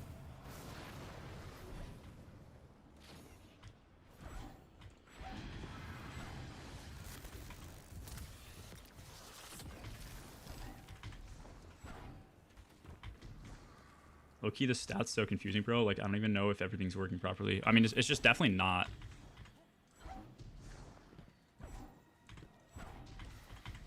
I think one big issue is, like, do I have an inmost light? I don't have an inmost class item. I'm pretty sure the way inmost used to work,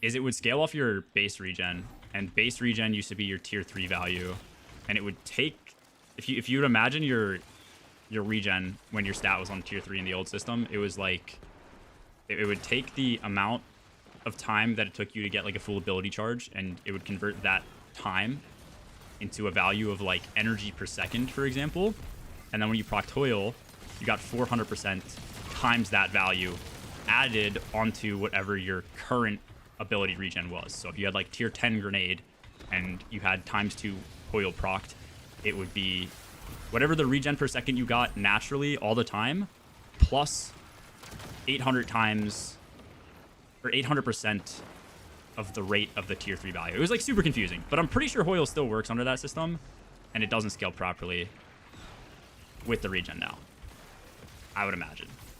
So basically everything is just like fucked. So much of the building is so geared to boss damage now, which is so bad. I have the same to, dude. I absolutely hate that somebody can out damage me because they have better stats. And we made this mistake in prax, but I don't want to make it again.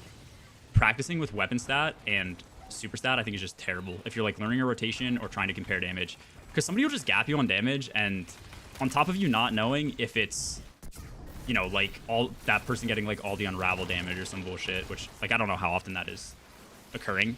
If you don't know if it's stuff like that occurring though, and how much of a difference their damage is just based on stats, it's like so hard to compare. It's so hard to know if somebody's actually gapping you on damage and you're playing bad and doing the rotation improperly, or if it's just a stat diff. And also with FOMO armor existing, I mean, it's another pretty big issue. Like if a whole team has like good FOMO armor and they can just output higher damage than you, it's, you know, not good. Yeah. Hunter worse than the other classes right now? I would say so, yeah. I'd say damage is like the most important thing right now for the most recent raid. Especially if you're doing it on some of the harder difficulties, like the more feats, and Hunters just can't output as high. I think there's ways I guess you could, like I think Renewal Star Eaters with like a Silk Strike super you can output pretty high, but I still don't think you're gonna match like a Strand Lock with like Haliatus or some bullshit.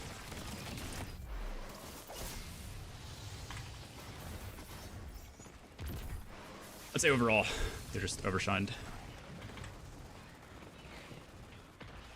No, yeah, I agree. I agree completely. I think super stat will get gutted. I think they'll probably cut it in half in terms of the damage you get. Or I feel like that's what they have to do, because like they could gut the regen, but like I think the regen's only like as OP as it is because we have like 90-second plus long damage phases in some cases. So, you know, that regen won't be as applicable if like you're in a burst boss. But if you still get the damage, then it's still going to be like a mandatory stat type of thing. I could be wrong, though. Maybe they just get rid of both.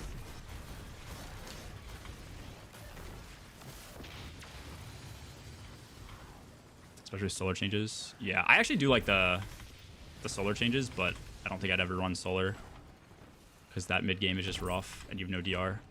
You go from like the tankiest class to just equally as untanky as a solar warlock. Like, it's just terrible.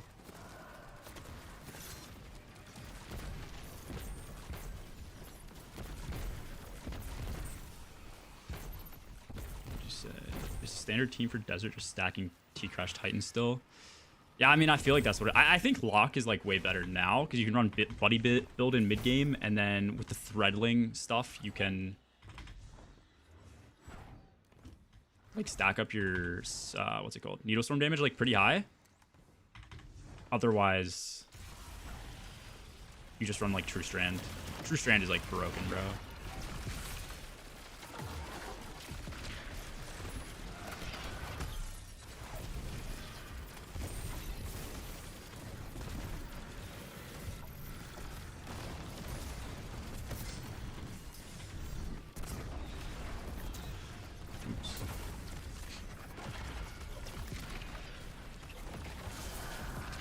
Or Printer with Goldie. I do think there's a good reason to have Hunters, though. I mean, it's not like completely invaluable to just help your teammates crank more supers, but there's probably like a point of optimization where like there's a certain number of Hunters you want and a certain number of Hunters that are just like too overkill and stuff. So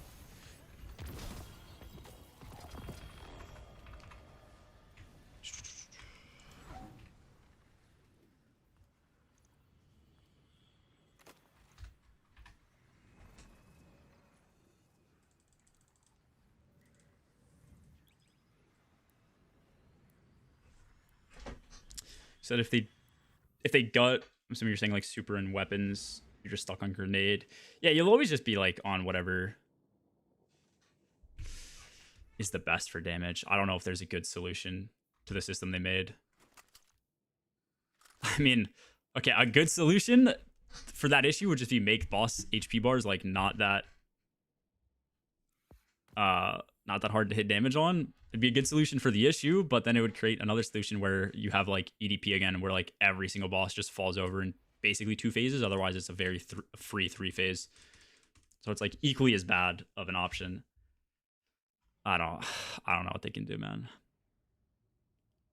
I guess to be fair, if grenade is like the end all be all though, I mean your grenade damage is probably gonna be so much more negligible than the amount we get from super and weapons right now, so I don't know. I guess it wouldn't be the end of the world. Like I don't see a world where a Starfire lock is gonna be like insane with just 65% extra damage. Maybe I'm wrong, but you are, yeah, you are definitely right about that. Yeah, I mean, if it ended up being like Starfire with high grenade or something was like the best, just because you got in that extra grenade damage and it gapped everything, then we'd be just right back to like the Ron meta. I don't know, dude. Now you're convincing me that I hate the stat system. I liked it at first. I just hate the armor. I hate how like I have to store up a bunch of armor and have a bunch of different builds and shit. Like I used to run one armor set. Now I have like every single piece masterwork for a bunch of different builds. And I hate that.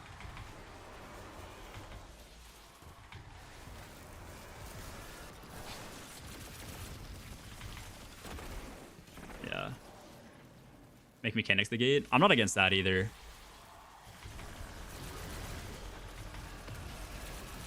But like, I guess that would create another issue where, let's say you make mechanics the gate to a raid. Let's say it's similar to like D1 Oryx, where however many bombs I detonate, or however optimal I am on doing mechs, it like scales my damage up. Then you probably just want to play something like Hunter so that you can never fail mechs and you can just like have the most DR and most utility ever, and then damage just becomes like a non-issue all the time. So then you just go right back to an issue where like you force one of the classes to be OP.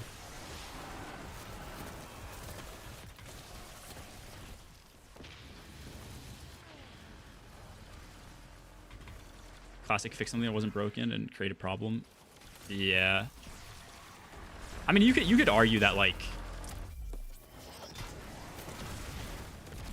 tier 10 resilience was an issue, and that's why they tried to like make it more worth getting your stats in like in different like stat pools and making you have to like pick and choose, but I don't know. Yeah, that's basically what I'm getting at. Like I genuinely though, I don't have a like I don't know if a solution exists to that issue of just certain stats are always going to be the most OP and you're going to always need to like optimize for damage. I guess the counterpoint would just be, at the end of the day, just give everybody the ability to get really high super and weapon stat, so FOMO armor doesn't like exist anymore, and then never introduce not swap again, so that everybody can just have basically be on the same playing field. High weapons, high super. You're basically 200 of each, 4 damage, and then mid game you can just put on whatever you want. I feel like that's like probably just the best solution, and then make sure those stats get tuned properly. You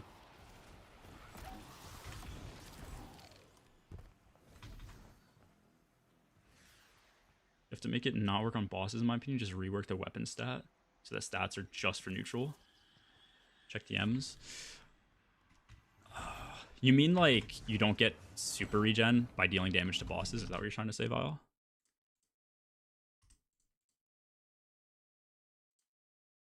Oh, did you hold up? Did you do a test in the? Okay, yeah, I'll watch this in a sec. Any special finishers? What is going on right now? Oh. Which stat should I have on my whole Cert Hunter?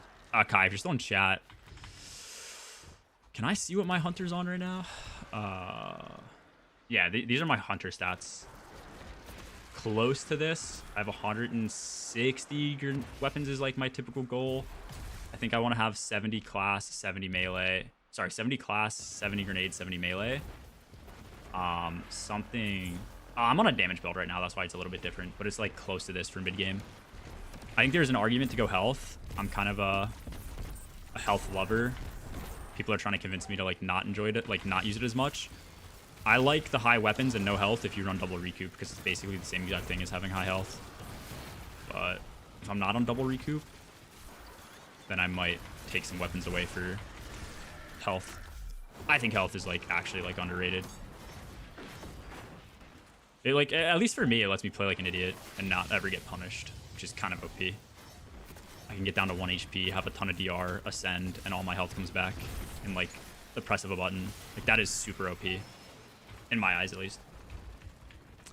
Just tested 165 and 70. Okay, yeah, I'll go watch it in a sec. Watch it once we get to boss or whatever. I meant damage on bosses in general, but yeah, you def should not get super regen for just shooting something. Oh, yeah, I mean, yeah, I agree with that. Like, that's just insane, man.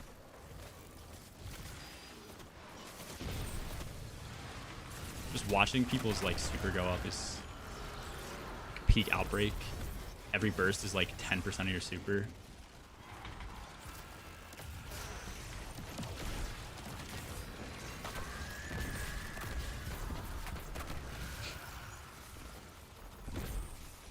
I think they changed it back in the day to make it, to give you more of a reason to use primary weapons on higher health enemies. Like, I feel like I remember seeing that change as something they try to implement for, like, champions, maybe? So that you could, like, farm super off of champs and you didn't feel like you were, like, running a primary for no reason. And then it just started working on every boss. And so, like, weapons like Outbreak, who already gave you, like, good super regen as is, just scaled even higher, and, like, yeah, it just snowballed.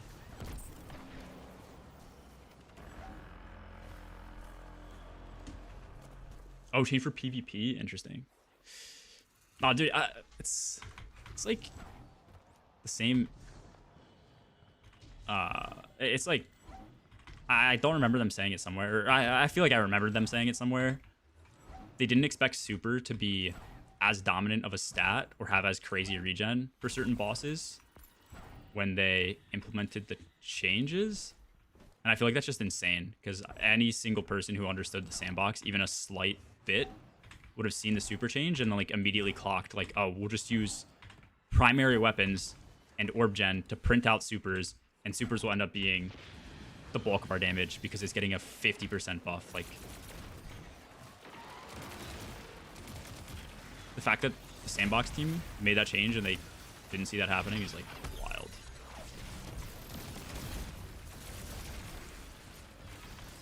Oh, on Witness? Yeah, like the box bosses or whatever. Where did he TP?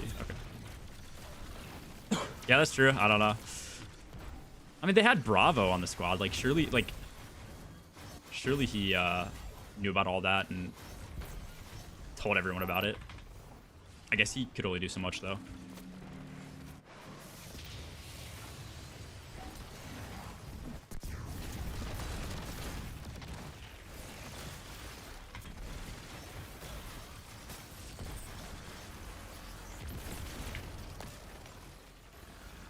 Sick. Threadlings created from hatchling scale with grenade stats. What is a hatchling?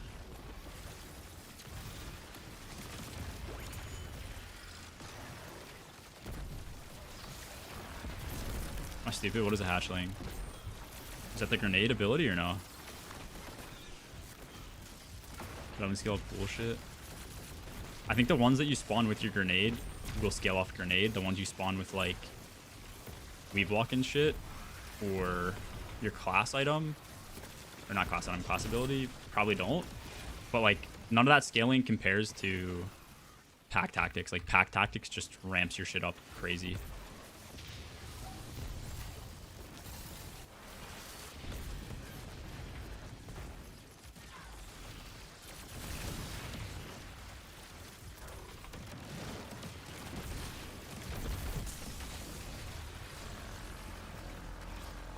Oh, the weapon perk. Oh, thank you. Yeah, duh, that's what it is. Sorry. Nah, I don't think that'll scale with grenade. I could be wrong. I mean, you know, it's hard. I don't know half the shit I probably should about this game, but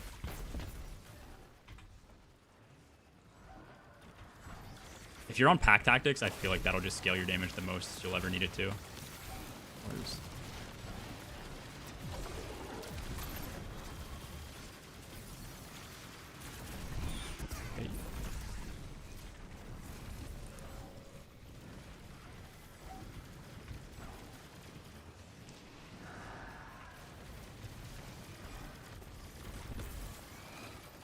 kill them all?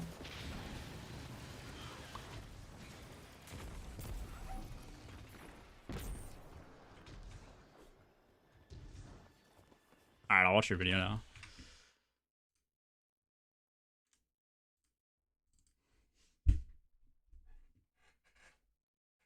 This is 100 class. No hope.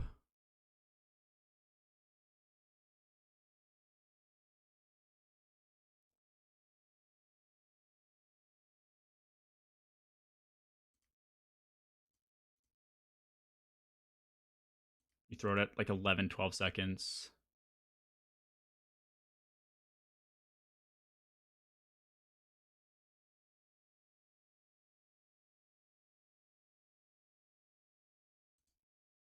So 14 seconds on the high end. We'll just call it 14.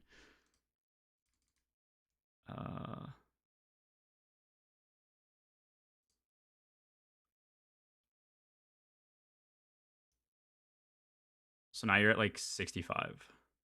Same shit. I would imagine this still takes 14 seconds. You throw it at 49.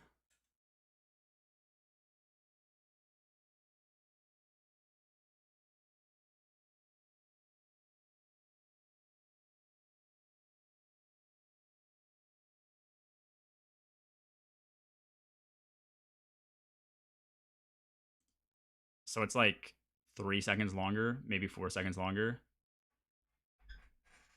For 30 stat, like I can't imagine it's worth it, right? There's an argument for if your needle hit like 3 ads or 2, or it hit ads on the way back, but that's the only thing that could really like deviate with that, I think. I don't know. I would imagine between 70, I could check your video, but between 70 and 100 stat, or 65 and 100 stat, 2 or 3 of those seconds are just from passive regen anyways, which make up most of like the delta between your abilities coming back. I don't know. Your dungeon team G? I actually don't know yet. We're trying to lock in a 6th for our team. And we want to rate or try and do the dungeon with people potentially. So I'm not really sure.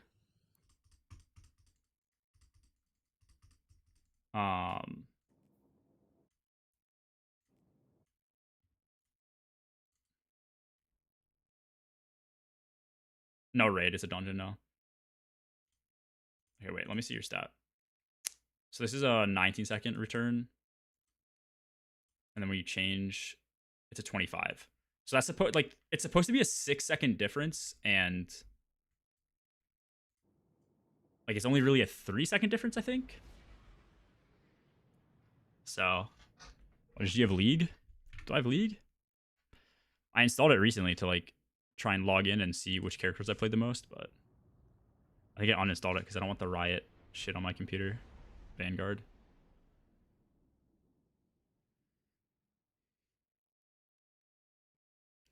I mean, technically we got 2 Dark.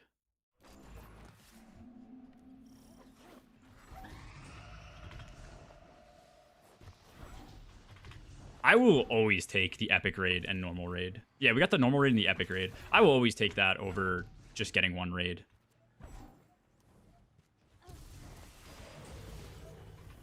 Like,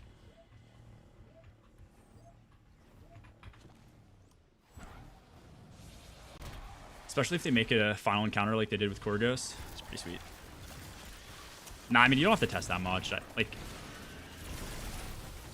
I'm sure there's a good way to like plot it every 5 stat points or something like that to see what value gives you like the most bang for your buck, but I think it's pretty easy to see like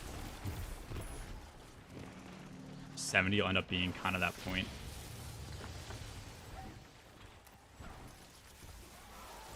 Never release another silver belt raid? Why? You want to only get like golds?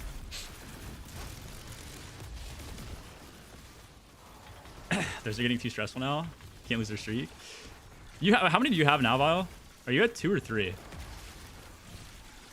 can't remember. Actually, I feel like you're at 3, right? Yeah, okay. Yeah. The slap replacement, yes, sir. That's fire. That's gotta feel good for Obama now, too. We need to have somebody analyze our gameplay and help us learn how to close out raids. Like, between the last 2 raids, we paced really well, and we just, like, still could never pull off a top 10 finish. Like, that's our big issue right now. For granted, I think, like, you know, EDP was its own beast, but still. We need to learn. We need to, like, actually just inherit your skill set. Like,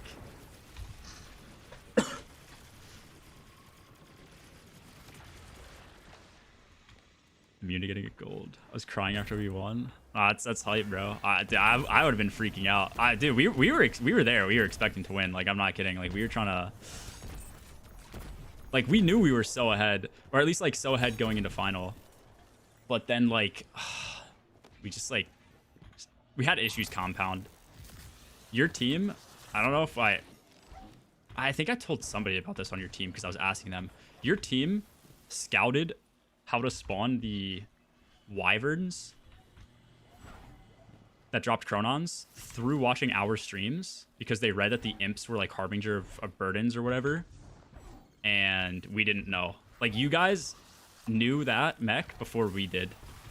And you got that from scouted info, and we were actually playing the encounter. Like, it's just rough. Like, that was one of our big, like, slowdowns. We just, like, couldn't figure out how to spawn those to progress some of the mechs for the longest time.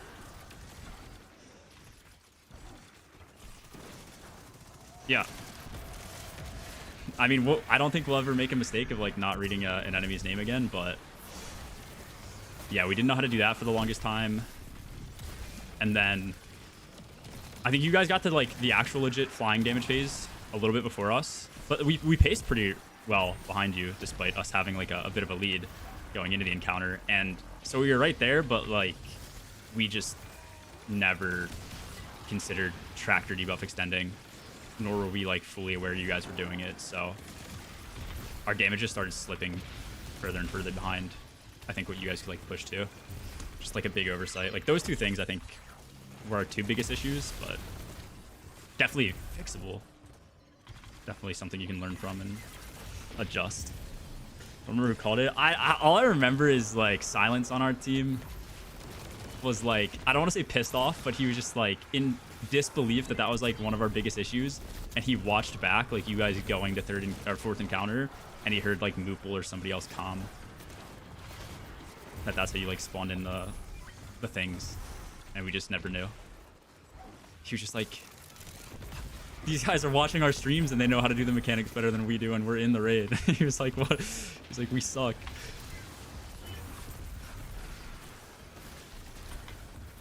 No one read my Withering Gaze comm in chat for 2 hours later. I know.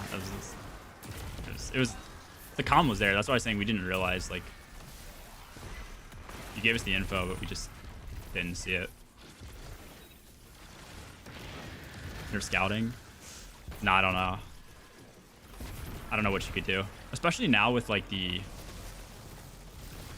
streaming meta. Like, you can't black your screen out.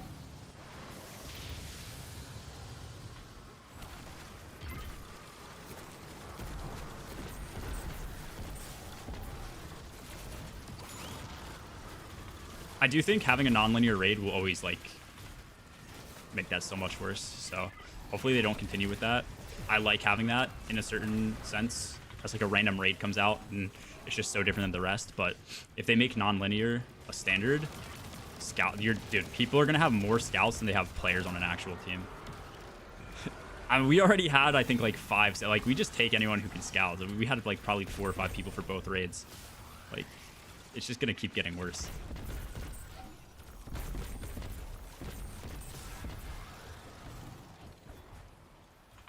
Test with Hope. Tommy, who sent me the video, he tested without Hope for both tests. I guess you could test with Hope and see if it's, like, a big difference. I think it would probably work the same, though. For this one, 3, yeah. Yeah, it's just unfortunate. I don't know. I do think there's genuinely nothing you can do. about scouting. Like, I guess you could like get rid of the stream requirement and then nobody would stream if they really wanted like a chance. But I hate that. Like, I was talking with another team and they like hated the streaming requirement because they didn't want to stream, but they would also argue that they got like a ton of info like that helped them place in the previous raid scouted for them, which I just think is the most backwards mentality. It's like, I want to not have to stream so nobody can get info off of us, but I want to steal info from other players. Just like, either everybody has to stream or like nobody streams. I feel like is like the best, most competitive environment.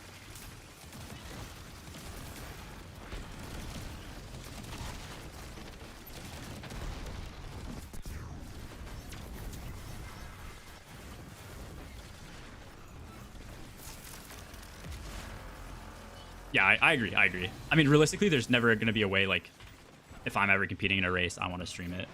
You know, somebody like Salt is going to want to stream it. Like, you guys would always be showcasing everything you're doing. So, yeah. It would, honestly, if there wasn't a streaming requirement, it would kind of go back to the way it was. And, like, it would just give, in some ways, an unfair advantage to people who didn't stream.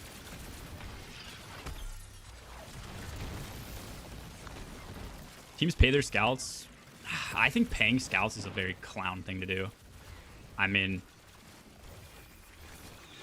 not that I don't think scouts deserve, I guess, money for the things they do, but like, I've heard of people willing to pay scouts, and it's just, like, I guess my point is, you're never going to be paying for somebody who's like a better scout than like other people. Like, just because you're paying for a scout wouldn't mean that your scout's going to be doing better than somebody else who would be willing to do it for free, is kind of my logic. Like, you're probably just wasting your money.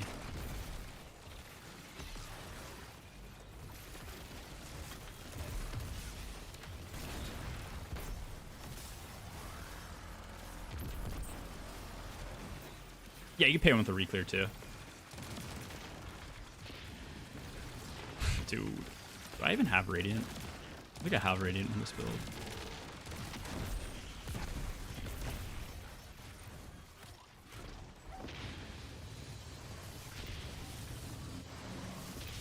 It used to be about the community coming together and figuring something new and cool, and now it's competition. Everybody does it.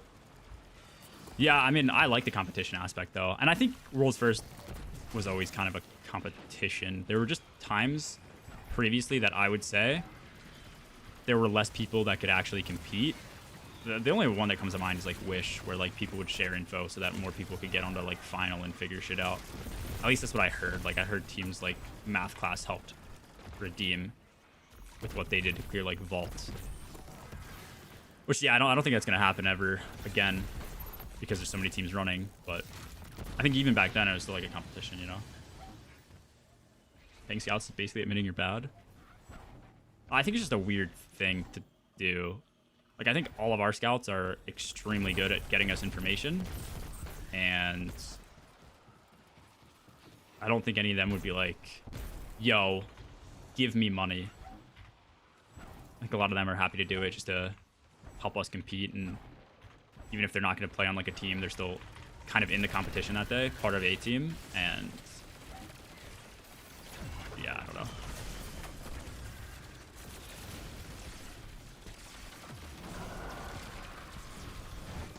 Also, Berg was good. I'll give you something.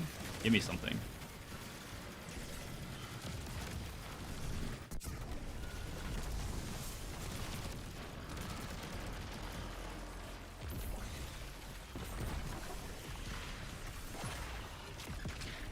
No reason to go over 80 class on Hoyle. Anything above gives you at most 1 second faster cooldown. Okay.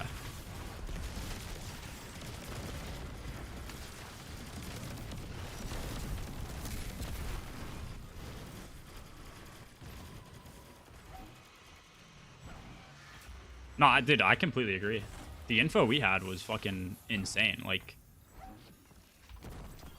I think EDP we had to figure a good bit of stuff out, but we'd still rotate into an encounter and have a lot of info to play off of. It makes a big difference when you can rotate into an encounter and at least have a bearing of what you're supposed to start doing and the changes that have been made, if it's like a reprise version of a raid, versus just raw dogging the encounter.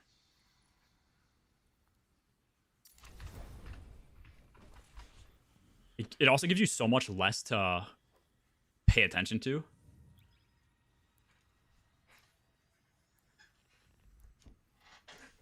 Yeah, basically. Yeah, same shit. Getting penny ops and get that tier 5 mid, bro. Wait, is penny ops tier 5 today? Or is mint in... Sorry, is mint in pinnacle ops today? Stupid. Nah, see, I'm waiting for a focus. I'm waiting for a focus. Can it be in fire? Is mint only in pinnacle? Or can it be solo? I'll do it once the focus comes back around, but I also kind of need to grind power. Somebody take my spot. Oh, yeah, if we have people who want to join up, just let me know. Only pinnacle, okay. Yeah, Tommy, I'm the same. I've had to remake my hunter build like so many times. I made it. I loved it. Then I had to make one for not swap. Then I had to make another one for getting rid of the wasted like regen stats. Someone's asking to join. The issue is I don't know what the fuck is happening. I don't know if we're matchmaking or not.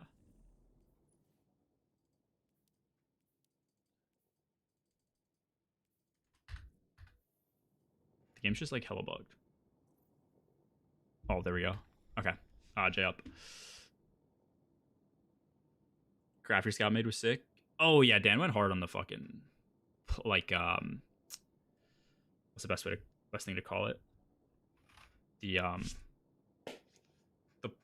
where you ranked over time compared to other teams for encounter and stuff, yeah. Playing on shit stats until they say what they're doing and not swap in the future. I'm just hoping they brick not swap. I guess realistically, if they don't, some of my stats should be fine. I might have to adjust some of them, like spec more into like super for some of these mid game builds, but that's about it. Dude, I can't imagine they do not swap in the future. Is someone joining Blado?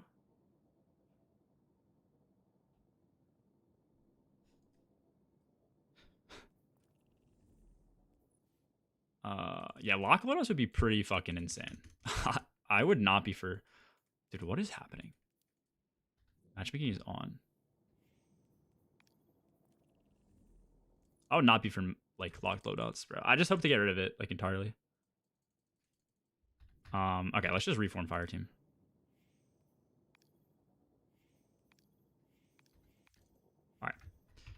Alright. Change character, I guess. Just change characters. They just did it and told us. I just don't get the... Okay, if they do it, I just want to know an explicit reason as to why they're doing it. Like, I just want transparency. Because I guarantee the only reason they'd ever do it is because, like, they'd be like, we want every single player in the community to be us on an equal advantage for those who can't handle swaps or something like that. Like, I that would be the only reason I could see them wanting to do that. Or maybe swapping loadouts induces, like, lag when a lot of people are doing it. That could be true, too, but I just need a reason, bro.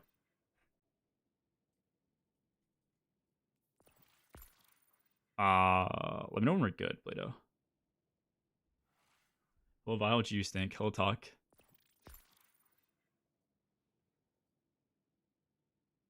Okay, I think we're good. Sweet. On live, you can't handle pressing one button to swap a loadout and call me toxic, then you ain't on a level playing field, even with a locked loadout. I just don't understand, like, what is... Every single person knows how to go into their inventory and swap weapons around when they're changing their build. Like, your damage isn't going to fall that far behind if your swap speed is like this. You take like an extra 2 seconds to swap loadouts, like, okay, boo-hoo. It's... You're losing a bit of damage, like... You'll still clear the raid.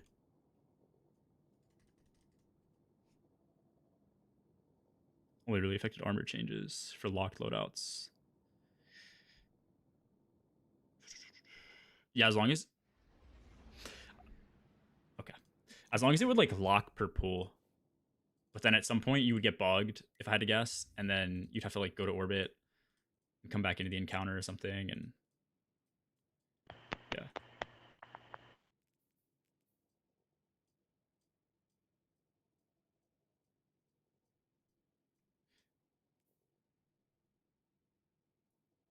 Put mask back on for the candy. Oh, I did swap loadout. You're so... Thank you.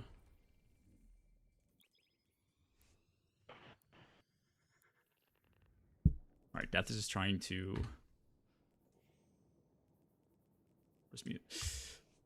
communicate with us through ham radio, so...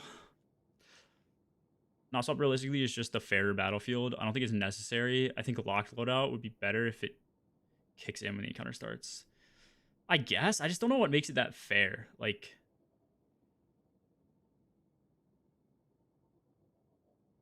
I mean, I guess, okay, I guess I understand that it makes it fair to a certain extent where, like, players who somehow can't swap a loadout, like, they don't have to mid-encounter. But if it is locked loadout and not the non-swap we had where you still have to swap or can swap, but, like, why should somebody ever be on the same playing field as me if I put more time into the game and I'm better than they are? You know what I mean? Like, why would we ever do that?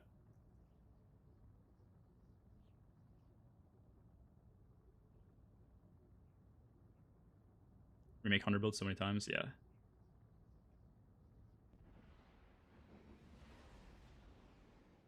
Should the 80 stat cap be only for class or grenade and melee too? I would probably do grenade and melee. I'd just do it to 70 because I think that gives you more. I think it's also equally as good and it gives you more stats to play with in other areas. Like if you go with, you know, 80, 80, 80, or sorry, 80, 80, maybe 80 super and 80 class, then, you know, that's 40 extra points you could put somewhere else if all of them were on 70, but yeah, it's like semantics. It's up to you.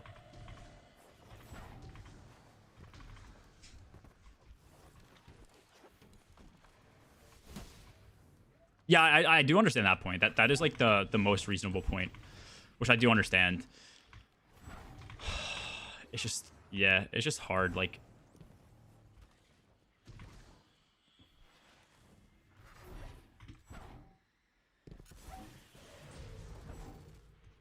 I feel like then that becomes you figuring out how well the raid is designed.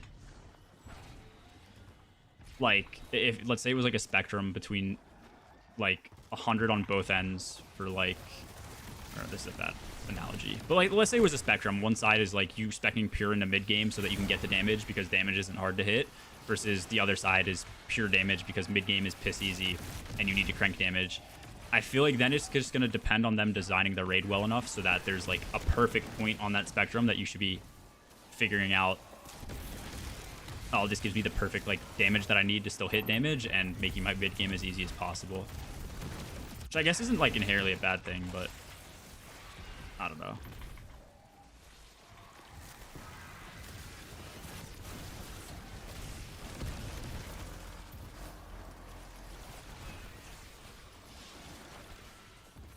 Technical aspect of being able to do that is good. Yeah, I mean, I guess you're not wrong. I don't know. It just depends.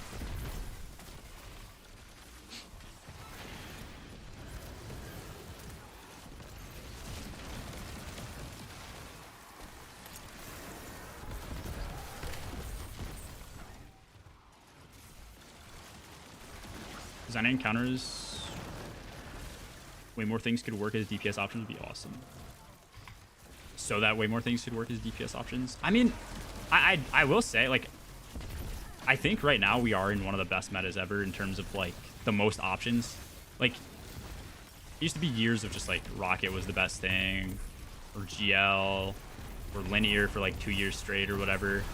Now I feel like you at least have pretty good options. Like, most people were doing T-Lord into Lord of Wolves and Super Spam, but then there are also teams doing like Chicken Rotation. Some teams were doing Grapple, other teams were doing Acreus on certain bosses. Like, there truly was a lot of variance within these last two raids, even though there was still stuff that was like kind of the best, like Augur Mint. But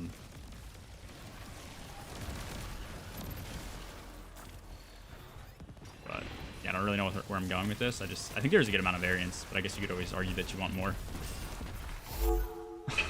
Oh no, take for the 27. That Arc Creator's badge looked pretty sick. How do you get that?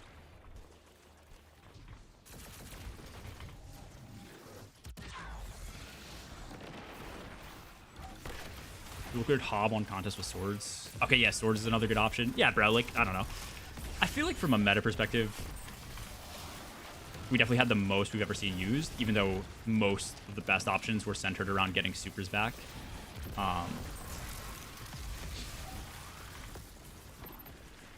I do understand the appeal to having like one kit where you have to divvy up on your team who's playing their mid game with enough to like support your team on damage, and like, you know, maybe somebody is their mid game is good enough so they can run like Fel Winter Helmet to get a Finny that's 30%, and then you like extend so that everybody could be on damage shit. Like I guess I see the appeal to that. It's just, I don't know.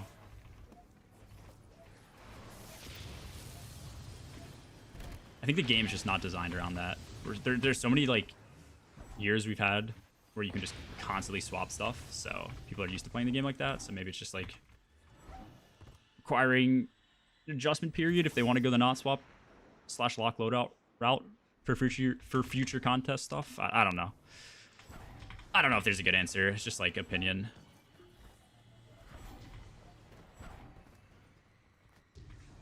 Medium slide. Yeah, that's kind of what I was saying. Like, I've seen people do that in Avalon. I think like Sutek did that.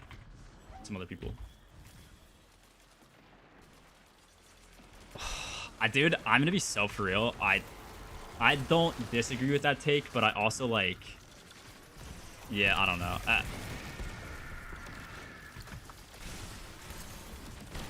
I don't know. I guess the reason I don't disagree with it entirely, because like I don't think that would be good, but at the same time, I think the bigger point would be the raids should be clearable on any class comp. Oh, what the fuck's going on over here? And there's just certain classes right now where like you're just objectively held back. Hunters cannot output as much damage as like a Titan unless you're using like roaming supers.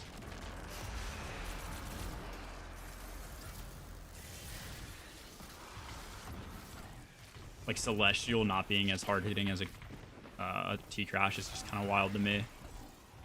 I think like base T-Crash hits harder than some supers with Courage and Star Eaters in some cases too.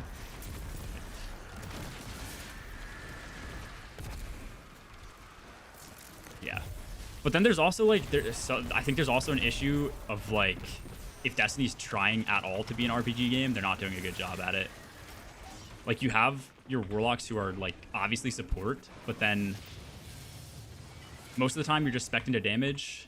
There's never really times where you need somebody to like tank or do any other support type roles usually. So it's kind of one of those things to me where I would like it if they completely leaned into the RPG aspects, where you need supports, tanks, DPS, stuff like that, and you need a good balance of that to clear a raid, or just every class offered every single role. Because right now they're just like kind of half-assing it. With SEDP. Yeah, hard Titan, hard Hunter meta. I agree.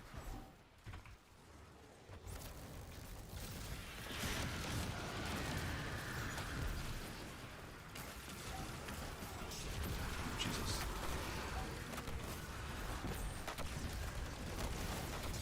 Oh.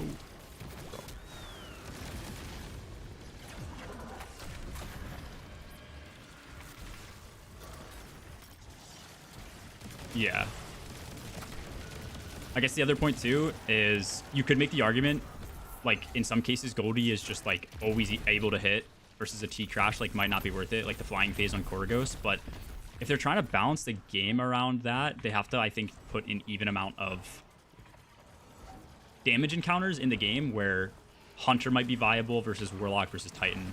But like 90% of shit is just crashable, so you might as well just always be on Crash.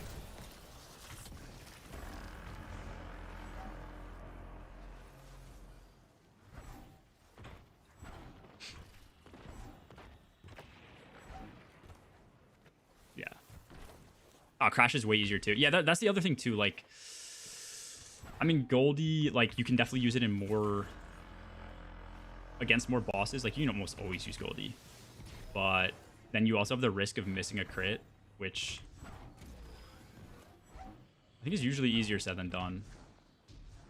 Like, did I have a clip from last night? We were doing something last night. No, I don't have it. Like, there's just so many instances where you, like, there's so many particle effects that you're trying to hit a Goldie crit and you just, like, actually cannot see the boss. And so, like, as the boss stomps or something, their head moves you take your shot, you get like full blinded, and like you're just not hitting it. Oh yeah, Goldie damage in a well. Yeah, you're right. I mean, low-key, I think the fact that that even gets scaled by Radiant, and that's how they balance it, is insane. Like, imagine if T-Crash did more damage because you were amplified or some bullshit. Like, what? It would just make no sense. But it still is a thing for Goldie. Which I guess is because it's, like, technically a weapon or weapon damage or whatever. But, like, why not give my Golden Gun surges? Like, at that point, like, where are we going to stop? Yeah, you have to slide out. Sliding out also, like, if you have to, like, slide pop out of a well and hit your shot, or if you somehow pop and then have to slide out after, it just takes, like, basically an instant cast super and decreases your DPS a lot because you're just adding downtime to it, which sucks.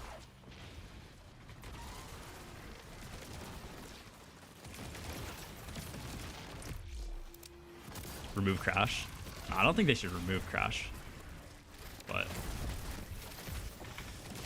I think a lot of supers need to be brought in line. I would, like, I think an ideal world would be, like, Crash, Celestial Goldie, and, like, probably give Warlocks an option where they need to run an exotic to make one of their supers really good. Maybe, like, Skullfort. Is it Skullfort? Not Skullfort. Skull of Dire Hamkara is, like, becomes a new Curious option for, like, Novas. And make them all just basically even.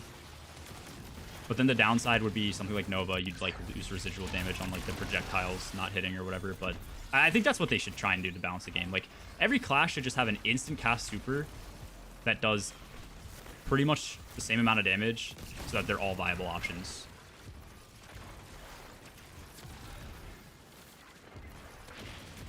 What, for the flying phase talk?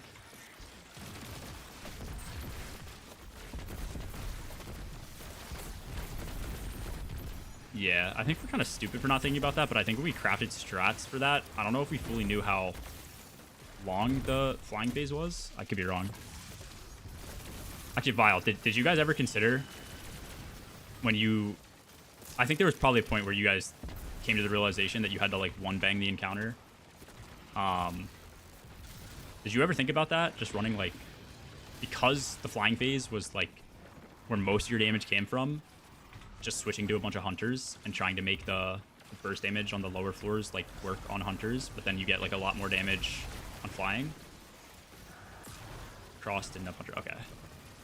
Yeah, we thought about that after. I was, like, just thinking about, like, I was like, oh, shit. I was like, most of the damage just comes from flying phase. Like, why we tried to optimize and go, like, all Titans just to, like, do the main damage phase on... What the fuck is that? Oh. Just to do the main damage phase on axes when you would have had something like Goldie, which would have probably been better. We just never thought about it.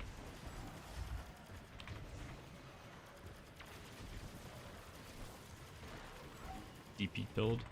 Yeah. So what you're saying, you would have just done what, like Augur Mint, maybe a special weapon like a sniper talk, and then actually no. For sure, you just do like Augur Mint, like a trace, and then as soon as you run out of mint ammo, you just go to like Still Hunt, and then 2 people on Celestial, like 3 people on Triple Shot. Yeah. Still Hunt in question. Do you not think Still Hunt's good, Salty? I actually don't know where it lies compared to like other shit. Like, I would imagine Still Hunt's just way worse than spamming Mint, but on Celestial, I'm sure like is pretty decent. Crash from health bar too, like crazy. Yeah, actually, I think that is true. You can get crash chunks. I don't know if it's like crazy, but they definitely exist. I mean, I guess they chunk a good bit, but like I don't think you get them pretty often. I don't think it's like Goldie chunks. Testing it before the rage is not good. Bad because it doesn't give super. Yeah, that's fair.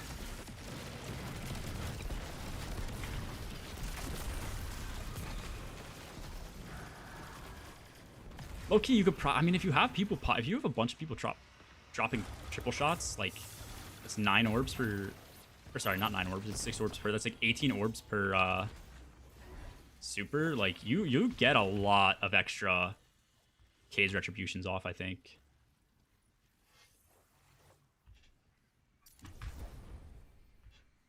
Still might not be worth. Yeah.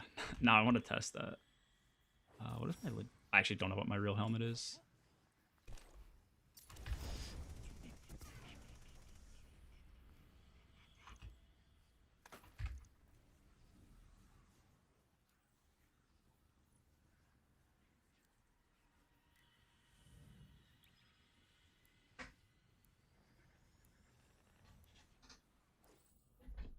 Still Hunt Trials Machine Gun over Augur Mint swapping to Still Hunt, you think, or no? Will like having well another class having a super close to as valuable as that? No, I think that's a big issue too. I just don't know what you would do. Like, okay, no, actually, low key, it'd be cool if they made like, I don't think it would work, but I think buffs and debuffs are equally as valuable in the meta. Like, obviously, honestly, debuffs are probably more valuable than any buff, but you only have so many 30% options. I think it'd be cool if there was like a support super, like a hunter could plant down on void or whatever, where like as you did damage in an AoE, you constantly reapplied like a 30% debuff. Maybe it'd be too OP, but like something. I mean, you'd still probably just default to well and that, but it'd be cool to see us get off well for some boss in the future.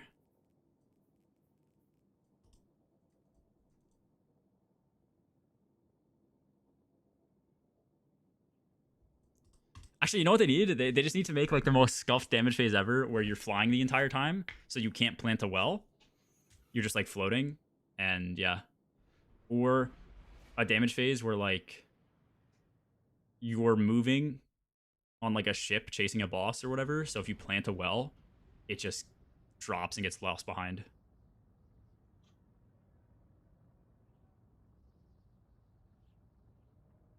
One of 5 warlocks still enjoy playing Solar Lock. I think Solar's just way worse than Priz, but I think Solar's still fun.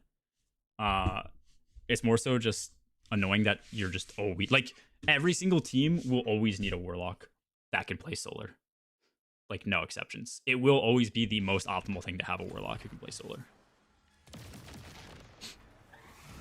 You make an argument for Solar? What's your argument over Priz? I guess. Yeah, actually, what are like your? Yeah, what is your argument? I feel like a buddy lock will just always output higher than a solar lock ever can.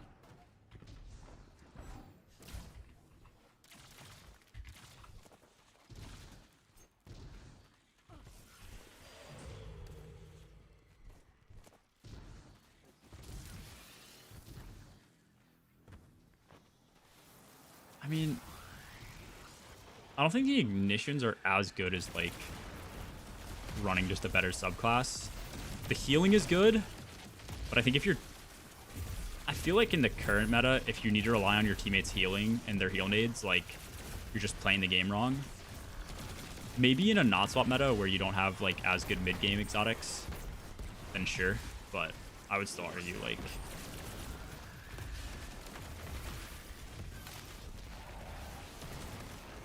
Like every class has pretty good healing on Priz.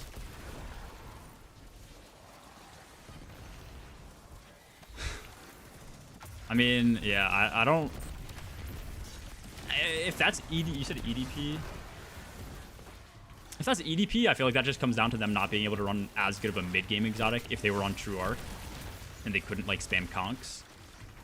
If that wasn't the case, then I feel like that Titan is just trolling.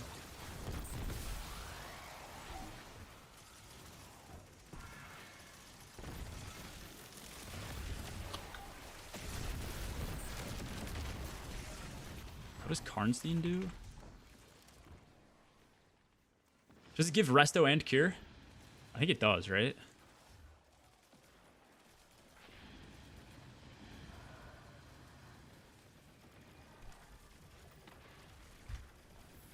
So what, you just do like Finnies to get your Resto and Cure? But then you need to... maintain it with Empyrean, or no? You're just arguing that if you need heals, you do a Finny. How long? You know what? Let me go ask my good friend, the Destiny 2 data compendium. How long?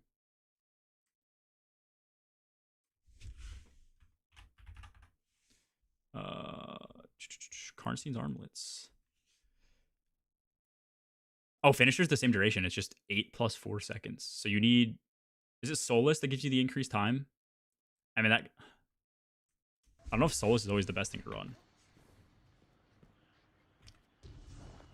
It's up to 12. I guess if you're saying 0 counts as a second, then maybe it is 9 and then 13, but...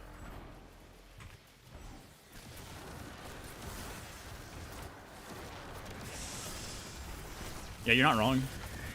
It's good. I mean, by the time you do the finisher, you're full health anyways. Like, let's be real. I'm pretty sure times 3 like just is your health bar. Times 3 cure, so...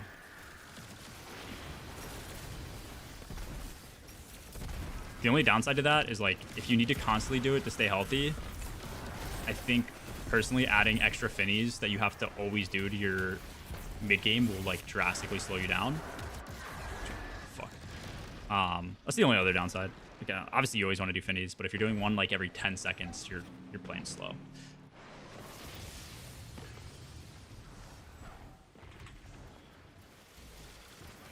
Finally, Karnstein's build. No.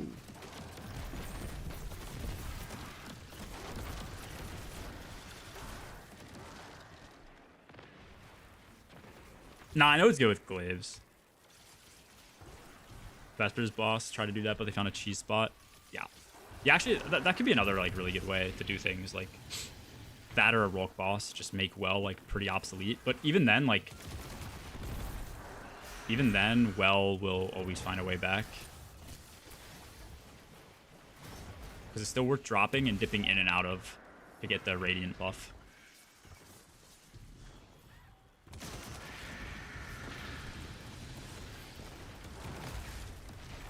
Wait, I get no treats? What the fuck?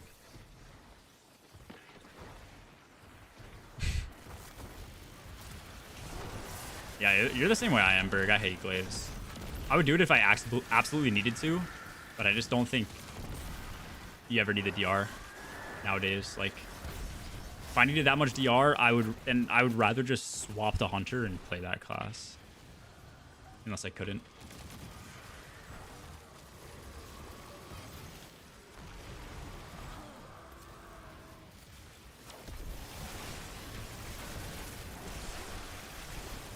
Oh, he didn't activate this shit?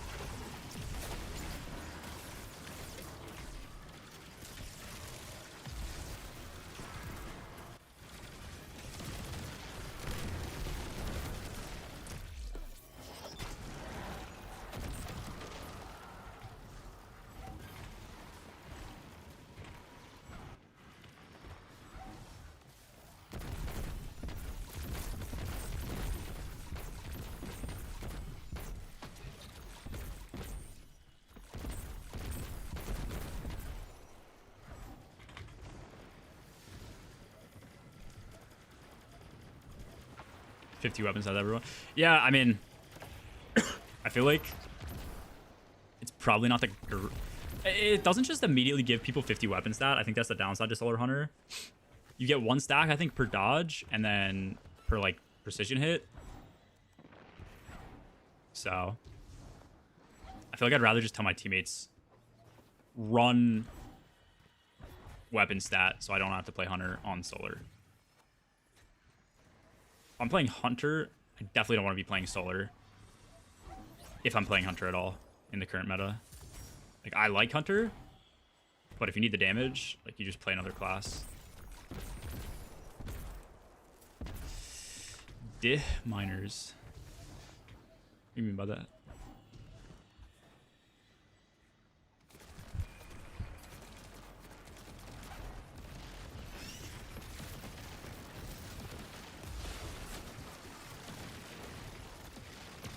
I mean, I guess, but, like,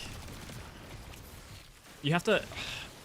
I don't know if your whole team getting 5% more weapon damage is worth a player being on like some of the worst supers in the game.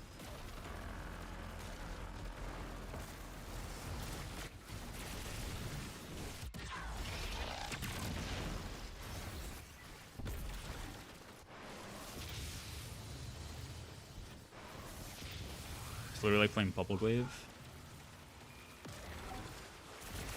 Well, yeah, like why not just do that for that 5%? So that's a good point. Holy fuck. Do I not have Devour? Can I not proc Devour? Okay. Yes, you are correct on that.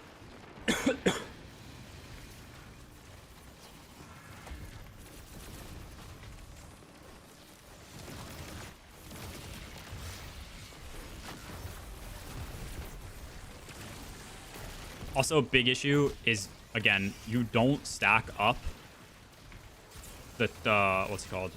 The plus 50 immediately. I mean, it might be pretty quick to stack up if it's just like one SMG crit is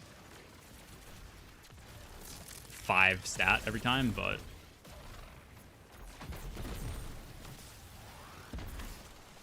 are you gonna start your Goldie anyway? I mean, it depends on the case though. Like if you look at our EDP, the encounters I used Hunter, only one of them was I ever on Goldie. The other 2, I was on Silk Strike. And I would like, I mean, I probably had the top damage, me or Silence, in Wyvern if I had to guess, because I want to say our Hunters were ahead of everyone else.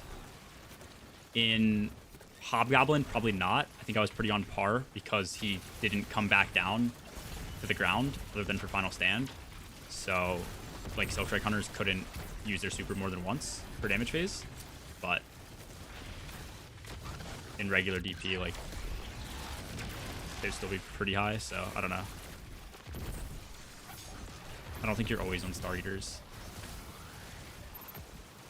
Also, for EDP, even if you were playing Hunter, I feel like you wouldn't probably be on Star Eater Goldie because, like, you might as well just be running Coil Cert so you could survive easier in the mid game.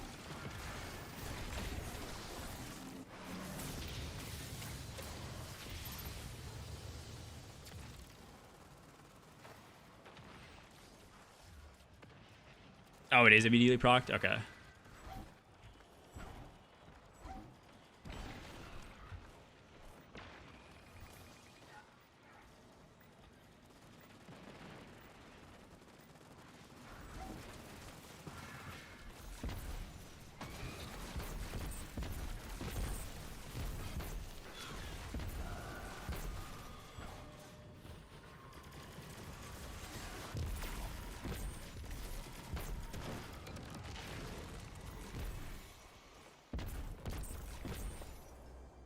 They should have just made On Your Mark like a scaling 10% weapon damage buff.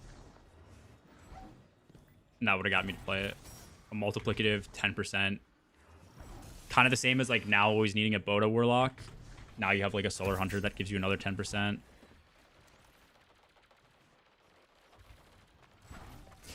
You know?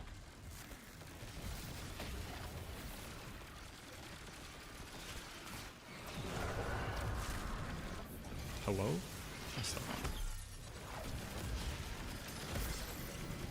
Going crazy, man. I mean, yeah, I'm not saying they should have done that. I'm just saying like that would have actually got me to hard run that thing because it would have been like meta enough.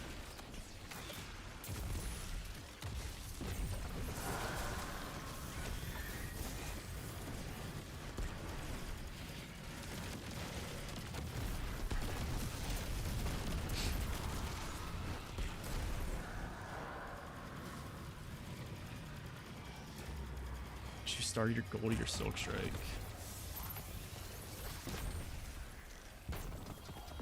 I guess maybe I crushed the DR a little too much. I don't know.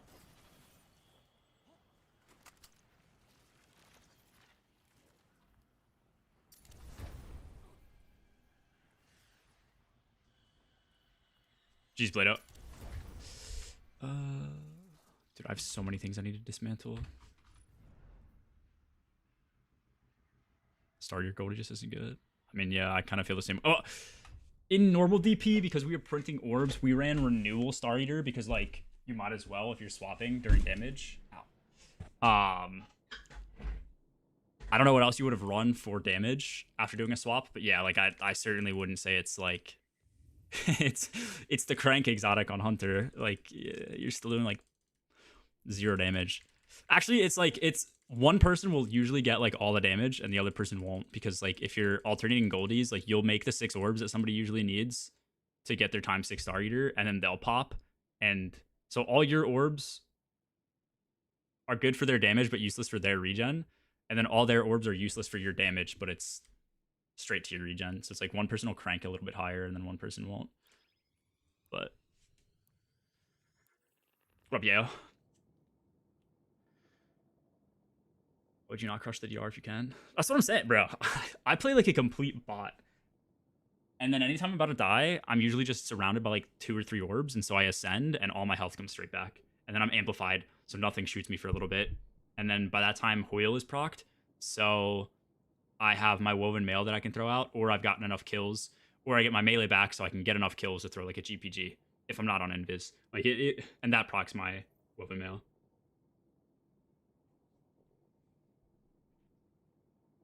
Maybe it's bad habits, but you're just never actually punished for playing bad on Hunter. Yeah, what's good, bitch? How we doing? How's the new apartment?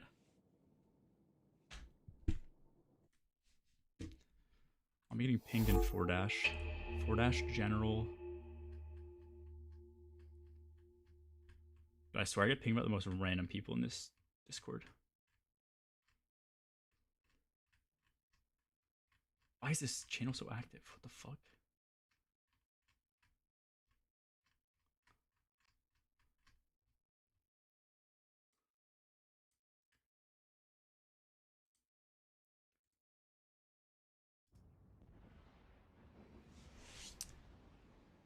Moving for 2 months, about to go play pool, gonna match tonight.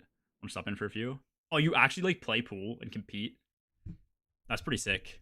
Pool / billiard. I don't know what the different games are. I think it's like 8-ball versus billiards.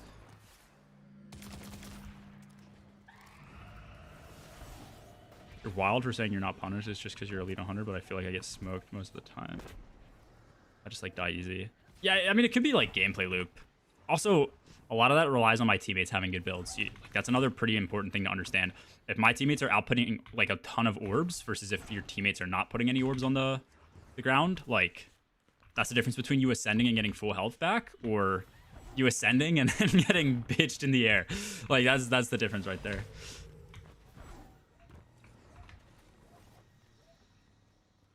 Hunter and Titan Mickey classes, where's the justice for my solar locks? That's what I'm saying, bro.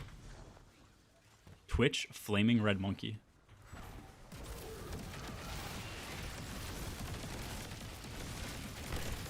No DR, no amplified, no bitches. Like, that's just the Solar Warlock gameplay loop.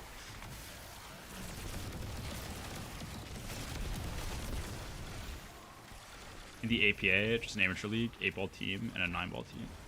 I have a buddy. This is what I'll say. I have a buddy. Anytime we're on trips, like we're at a bar, we'll play some pool. He is the most annoying motherfucker to play pool with, because like he knows just that I never play, so I never improve. And he always, like, when I'm like going for shots, I'm just there to like drink alcohol and like slap a stick against the ball. That sounded really weird, but you know what I mean? Like, I'm just there playing to play. And he'll like critique, like he'll be like, "Why'd you go for that shot?" And he'll be like, "You know it works better if you do this and do that." And it is the most, yeah. He pisses me the fuck off. Like, I hate playing pool against him. I don't rack it properly. I don't play against his rules properly. So like everybody who has ever played 8-ball just has a different set of rules and shit, because you never actually like knew the legit rules. So you just like kind of made certain things up, like scratches and shit like that. So I do something wrong, he's like, he's got to correct me on it. It drives me fucking crazy. Like, he makes you look and feel like a fucking dumbass for not knowing how to play pool. And I don't know how to play because I've never actually like played. Like, there's very good reason to not know how to play. Like,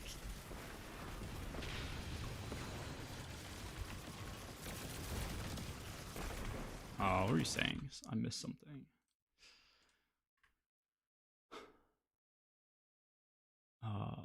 People used to ask me why I would use Omni all the time doing double carries back in the day, but Omni allowed me to win 100%. Oh yeah, I think Omni is a terrible exotic holistically, but the one thing I would like make an argument for is it made sense if you're doing double GM, like literally double GM carries. You should kill him maybe? Yeah, maybe. Maybe I'll kill him. That's a good comm.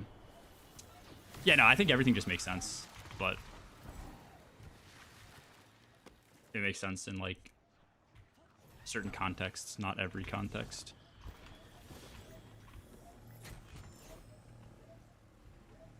Yeah, that's like everybody's knowledge of Pool who doesn't play it.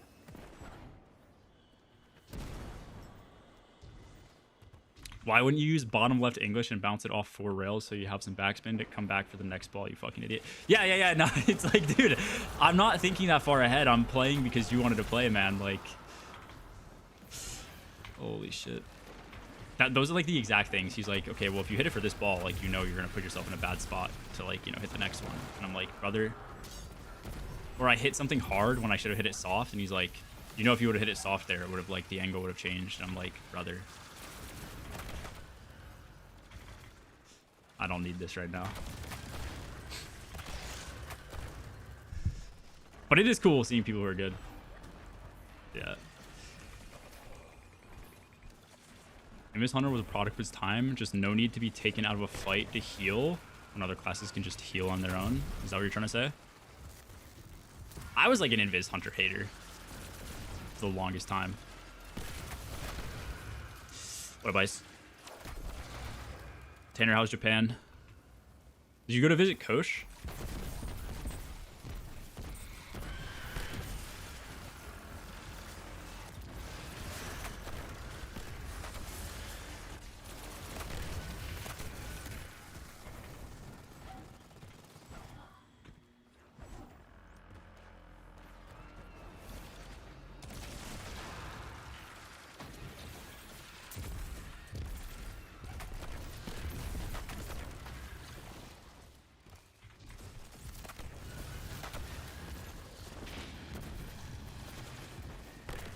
Went to a bar and hung out. Or what do you like? What do you mean? Went to like? Are you in Japan for a different reason and you just linked up with him, or did you go to Japan to like stay at his place because he like is living there or doing a semester there? I guess that's more or less what I'm asking. Or did you just happen to be in Japan like the semester that he's there? Or did you use it as an excuse to like go visit him, but you're staying on your own? Like.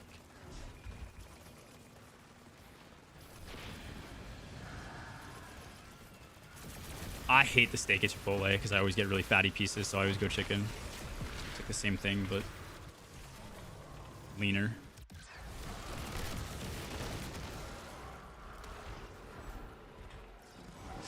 Void Hunter, worthless, bro. Give it up, Salty. Put the invis in the bag. Yeah, okay, Salty. Literally, it's on you, bro. Tell them to fix Tether.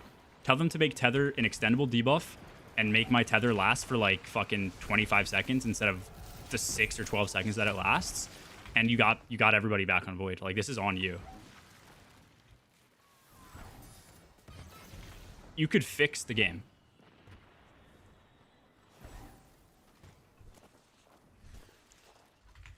Aiden, one of the ones.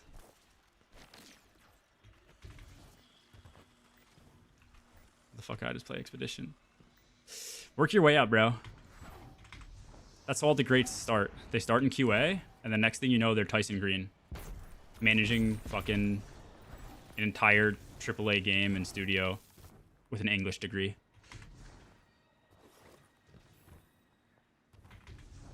You just got to decide if you're about it. You got to decide what path you want to take.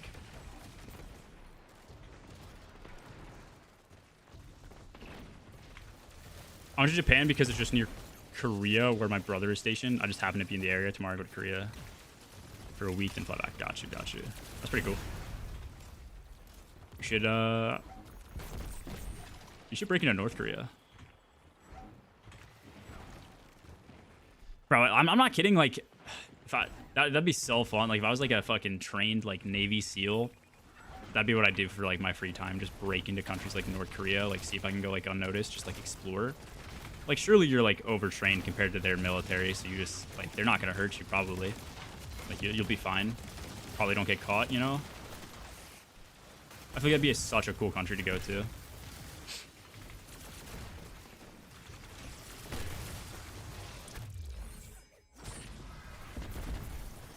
Oh, the interview? Yeah, that's a good movie. Pyongyang to squash the beef. Good.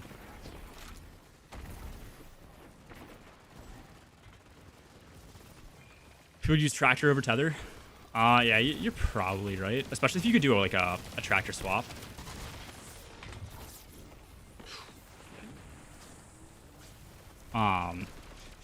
Still, I feel like there's actually never a reason to use tether.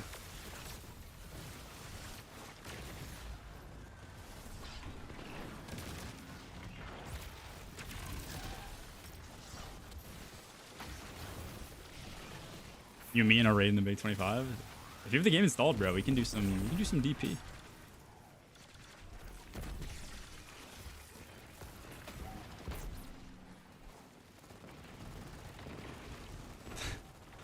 That's the newest raid. Desert Perpetual. DP or EDP? Epic Desert Perpetual. Yeah, we can do 5 feet EDP. Just saying.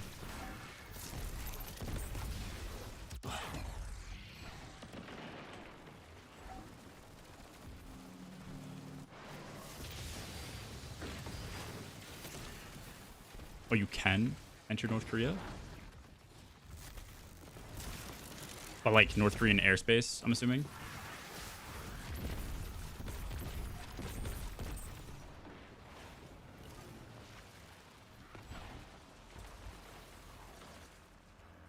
I think if you're 14, we bring you up. So I think you could still raid.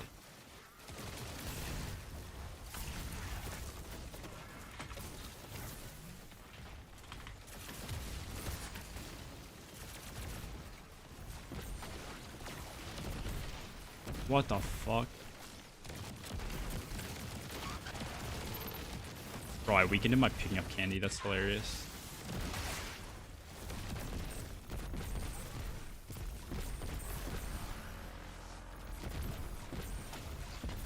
I can just spam weaken all the ads.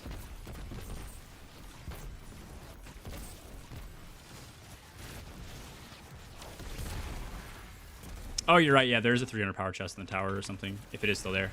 Yeah, you could get your power boosted, like, instantly. Half south, half north. Okay.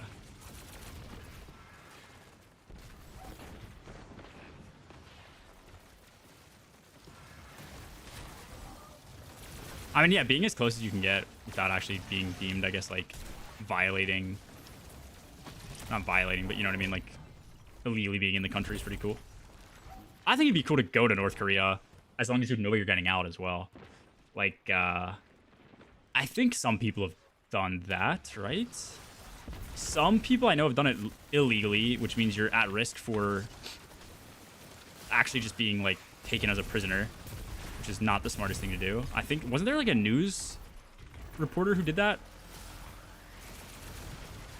I feel like I learned about that in high school. Some woman, like, was illegally in North Korea to try and, like, film stuff, and she got caught, and then she had, like, a sister that, like, went in to rescue her or do some other shit. Right, I know she had, like, a sister who was, like, worried about her or something. I forget what happened, where I'm making all this shit up, and it was, like, a movie. I feel like that'd be cool, or to, like, somehow get, like, a legal way into the country. Just such an anomaly of a place in the world. YouTuber went there, filmed it all. Lost only people would think. I don't think it would be thrilling at all. It just kind of like amaze you to see what that country is like, how like a country like that exists in the world.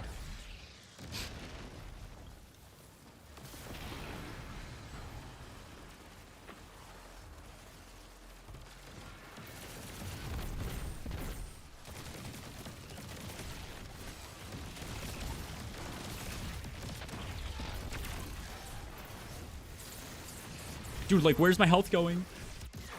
Fuck.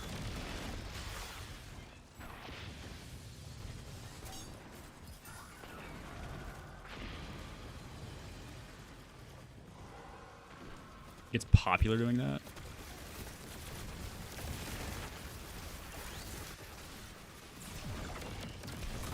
Yeah, go look at your match.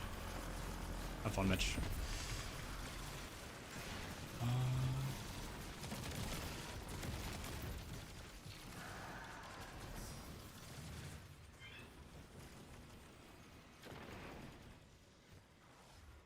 tell you not to stand too close to the North Korean guards because they can legally snatch you if they don't like you. I feel like if a single North Korean guard grabbed like an American, guns are coming out very quickly.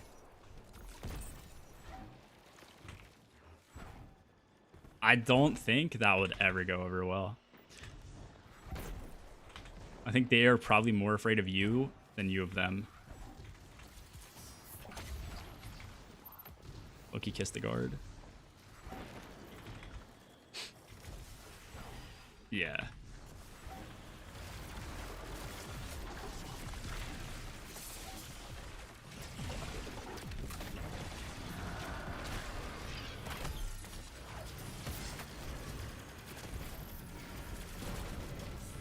Come on. Dude, I love not knowing if I'm like actually doing damage to this guy. Just seeing everything hit immune.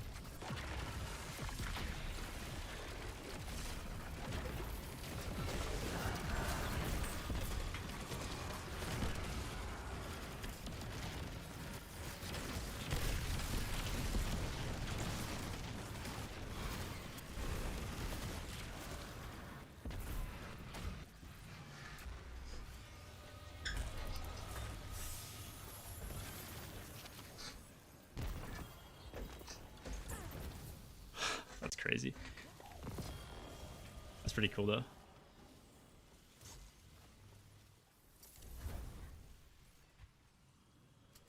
Have a 3.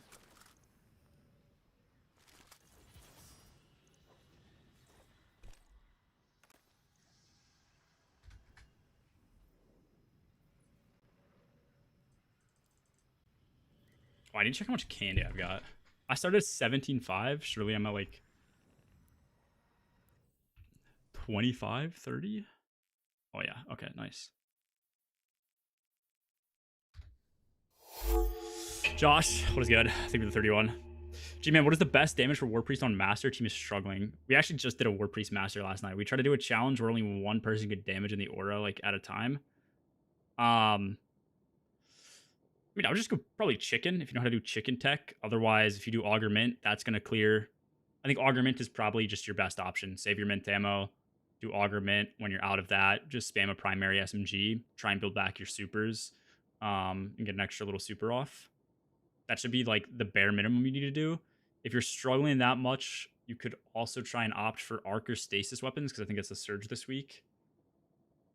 I don't know. That's the route I would lean, but you should easily be able to hit damage if you drop a well on the stage where everybody usually does damage, and then maybe a rally barricade in front of you. He shouldn't even be able to kill you without a rally barricade, but maybe just do it. Get tractor or a tether on him, or even use a 15% debuff. Augment should kill.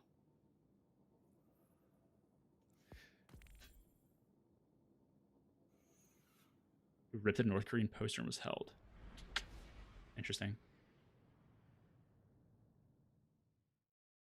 What is the challenge? Are you trying to do the...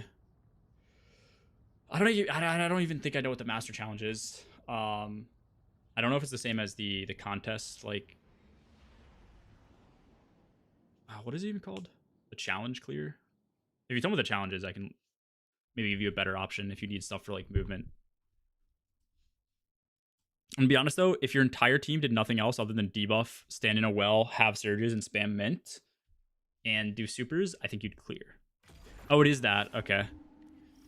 Yeah, I mean, I think you could still sit on the stage and then have 2 Titans just use Crash to do the swap. Or they could just do an Eager Sword, hit the swap, and then as soon as they interact and take the buff, they go into inventory and swap to Augur. You'll have more than enough ammo. There's more than enough things to make ammo off of. Whether you want to do Aeons or Sino, or if everybody just has, like, ammo finders on, I think you'll be fine on ammo. That is what I would do. If you're afraid of your ammo economy, then you shouldn't need the T-Crash to kill. So just have 2 Titans who have crashes, pick up the brand claimer, and then crash inside of the brand to take it. That's what people did on day 1.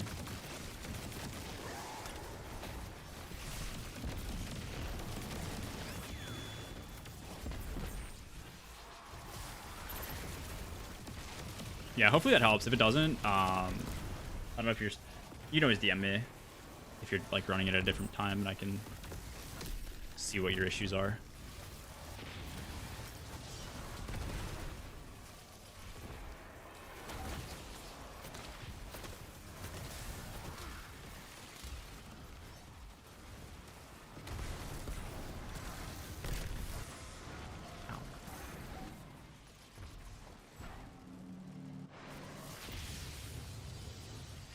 Yeah, I would suspect.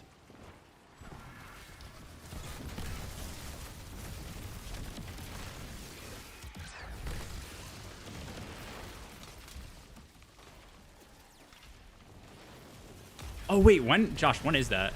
You need to text me the dates. I completely forgot about that. I'm not going to lie. I need to remind you're going to have to remind me when I'm coming up. Is it this Friday? Next weekend? Okay, no, perfect. Dude, I think I have jury duty on Wednesday. I think I get a text tomorrow. I need to check, bro. 15th, okay, sick. I'm running with North Korea. Okay, I'll probably read it after stream or check it out after stream. That's cool, though. That is a massive pumpkin. If you got crazy, they'll cut you.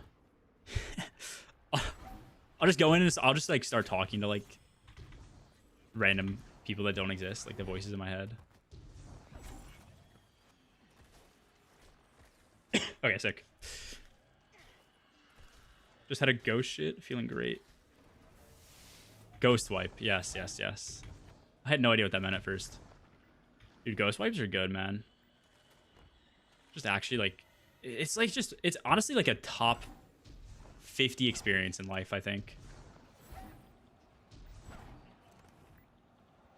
Maybe top 100. Just say you're extremely racist. Yeah, I could do that too. I don't know if anyone's ever seen the show Jury Duty, but that was like one of the jokes. That show is like a bunch of improv actors with like a guy who actually gets jury duty and he's like not in on it, and so they're all just acting like crazy people and shit. And he actually suggests to like for somebody who wants to get out to like say that they're racist because he saw it on like a Family Guy episode, and like one of the guys actually says he's racist. And it's just, I don't know, the show's really good.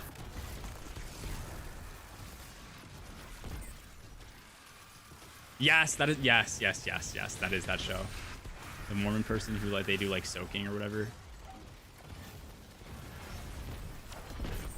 So funny. Jump pumping.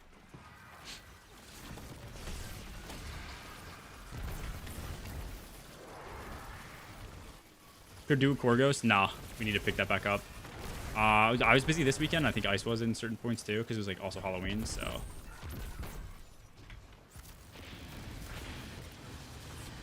Pick it back up.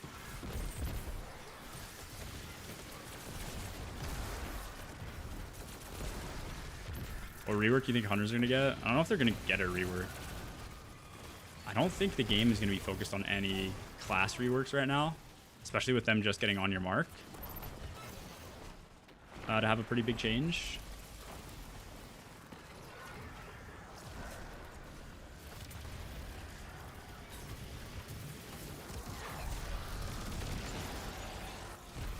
We'll see though.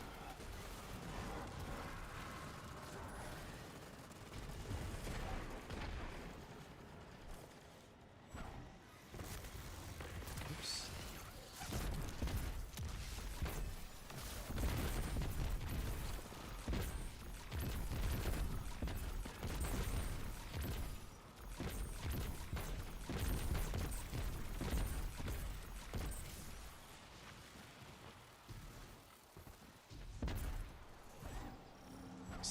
similar magnitude. What would you even do, though? That's my question. I'm actually very surprised they gave the buddies change, because even after all the stat reworks, buddies were still a top 5 build in the game for warlocks. Or like, I guess in the game in general, like still like a top 3 build for warlocks. Maybe actually, I don't know. Strand was really good. Slide lock's good. Solar lock is good. It's definitely a top like 3 or 5 build for warlocks. And then they just made it better. Like now it's just like the best build for warlocks in mid game. Like nothing comes close. And you can even use it like in damage now. So I don't really know. I don't know what they would do to hunters other than crank up their DR or their like super damage. I also think if they're not careful and they crank up Goldie's like overall damage, they just then become one of the best classes in the game, like undisputed. I definitely think they should crank up the damage, but they have to like do it carefully.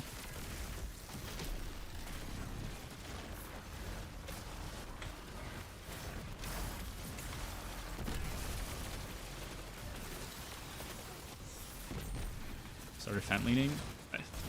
Philly area, we got tons of Fent, bro. That's your fault.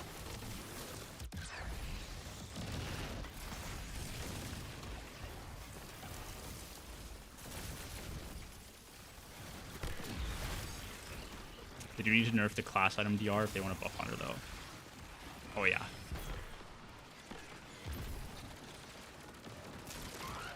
Actually, wait, they did that, right? And then they reverted it. They took it down to like 6 seconds or 5 seconds, and then it went straight back to 10 or whatever. Low-key, they just need to nerf, like... I think stuff like Frost Armor works pretty well, where you're getting 30% max, but you need to build up stacks of it, even if the stacks are pretty easy to build up with certain sources. You compare that to something like Woven Mail, where you just get like, I think it's still 45% or something close. Instantly, that just needs to change. Like, if you get something instantly, it needs to be lower, like 10-15% like Amplified is. And the higher sources are something you have to like build over time or manage stacks with. I feel like it's just like the best way to handle it. Hunters suck without it. I don't think Hunters even suck without it, bro. Like, if you run renewals, if you run a renewal class item, like I would run renewal Star Eater to run Strand Super to get the, like, what is it, like 50% increased damage plus proc Shield Crush. My mid game was fine.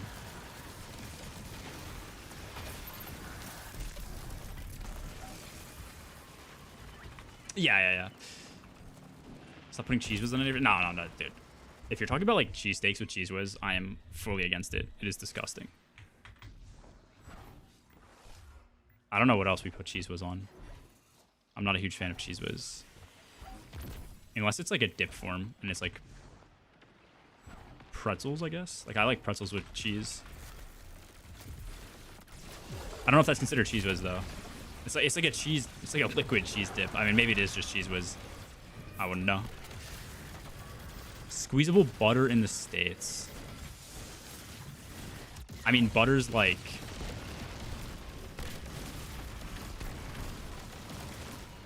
a really malleable, I guess, like solid. So I'm sure we could squeeze it through shit. I don't really know how to answer that. I don't know if we do. I don't know if it's common. I mean, we have like liquid butter, so... I mean, that's squeezable, right? But everybody has liquid butter. That's just like melted butter.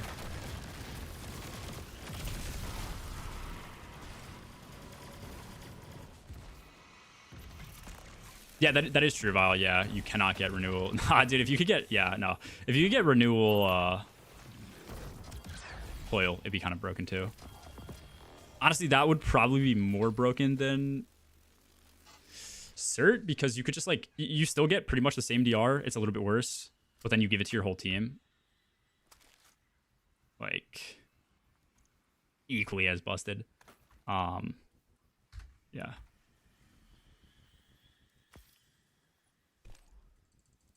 Renewal Cert's like low-key pretty gas, though. I love that.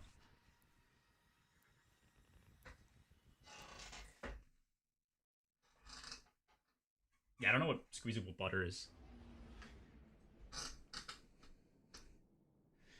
Do GM or ultimate in these. I don't know if there's a difference. I'm on ultimate because that gives me the A rating I need. But there's definitely a difference, but I'm like not that high power and it's usually pretty easy for me. So you got 6 people, somebody's going to be pretty high power. There's also just like so much going on that I don't even think the enemies shoot you. Like 90% of the time I take no damage, and then 10% of the time I just get evaporated. And there's really not much I could do to survive, so that's just kind of how the activity goes.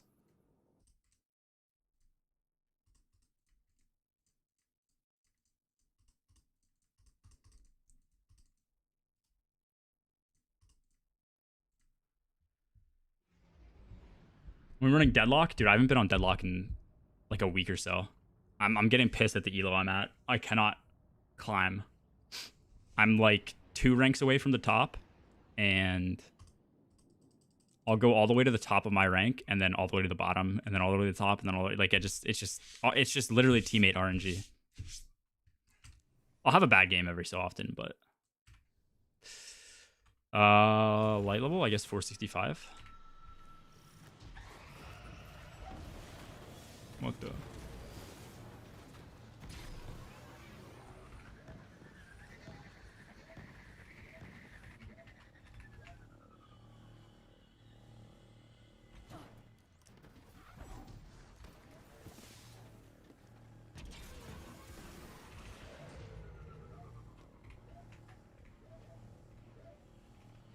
Where's the...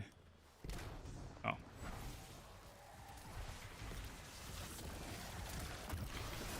Spec, who do you play? You're saying renewals only on Duskfield. Oh, versus... You're saying like Cert is like any grenade? Yeah, that's a good point. Also, low-key with Cert. Ground grapple tech, where you only consume half of it, but you still get the full duration of Woven Mail. Pretty busted. Like, just gives you straight up 2 times the uptime on your Woven Mail, which I'm pretty sure 1 times, like if you never did that, I'm still certain you could probably get close to 100% uptime. So doubling that is just kind of insane. Never played Deadlock or good things about it? Oh, okay. It's fun. I like it a lot. Like, for people who don't generally like MOBAs, I think it's a good MOBA to learn on. You get a good understanding of like how important builds are, but then you also can still kind of feel like you outplay people based on your aim and your movement. So if you've played like an FPS and you're new to the genre, you at least feel like you have some familiarity. Versus if you just dive head into like League, you're just... I've always felt lost in League. There's so many items, there's so many characters. Truly, for you to be good at any of those games, you need to know what every single character does and what they build into so that you know how to counter them. Especially if they're like in your lane, or if they're the person that's fed. So I think Deadlock's just easier to learn.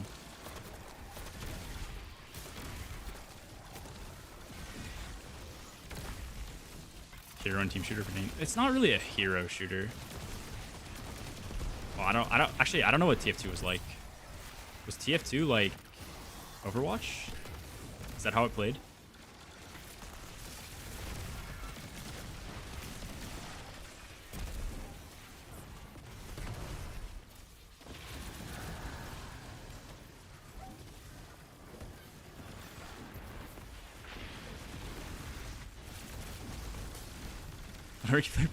No, but okay. Is it the same type of genre of game? Like, does it play the exact same?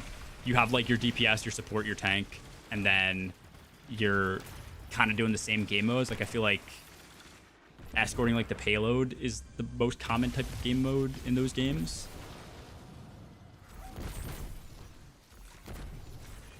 Or is it different? Treats to spend. Halo, capture the flag. Okay. Get the fuck away from me, bro. This is my turret.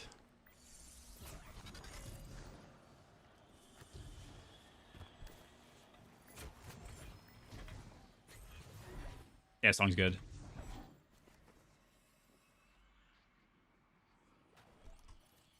It resonates a lot because, like, I go to Vermont like usually once a year to ski, and that state is fucking dead. I would actually be depressed living in that state. the population of that state is like, I think 700,000 people or something crazy low. You will drive like miles without seeing more than 10 houses in some parts. It's good for like some winter activities like skiing and certain resorts, but that's like it. If you're like an actual resident in Vermont, I feel like it's got to be, I don't say miserable. I'm sure there's like some lively places, but it's got to feel pretty dead. Zero, what's good? Surprised you haven't played it, TF2. I've definitely played it, but like back when I would just play like random games and not really understand what I was doing.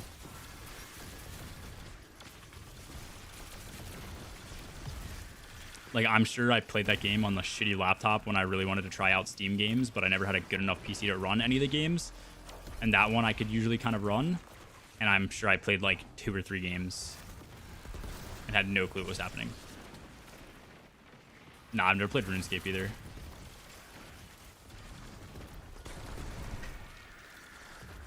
Doing well. What time is it for you?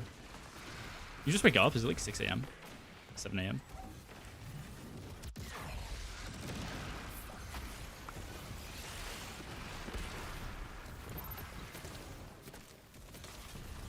Got you.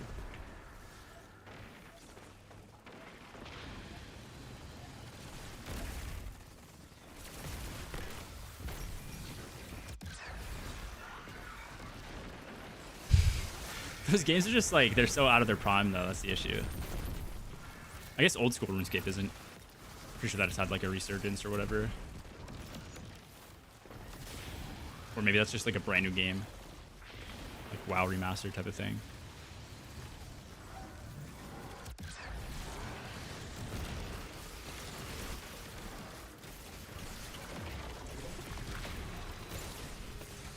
Oh my god.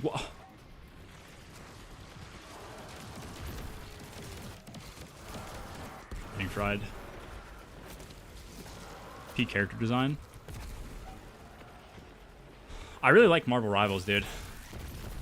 I feel like that game's lost a good bit of its player base, but I think they still have a good amount, like, of daily, like, I think they're up to, like, 100k daily or something like that. That game was fun. If you go, what is, like, the average daily player count?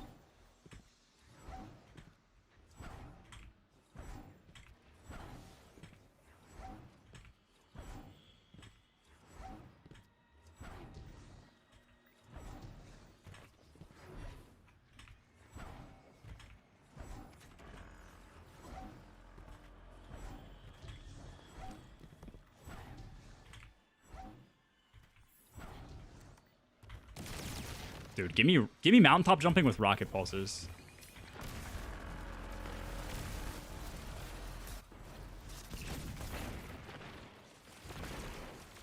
Give it to me with like rocket sidearms too.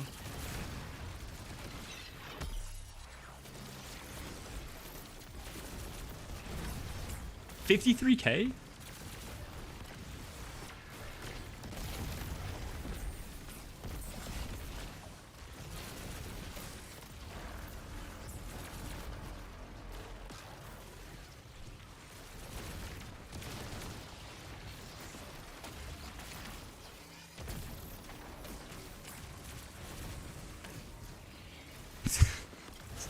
It's like 5 times as much as D2, yeah. That's crazy, bro.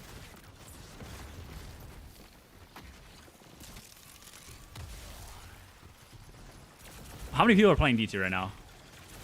I mean, for granted, actually D2, that game's only on Steam, so D2 probably has around the same, if not more players right now. Not on Steam, though, if I had to guess. I could be way off, but...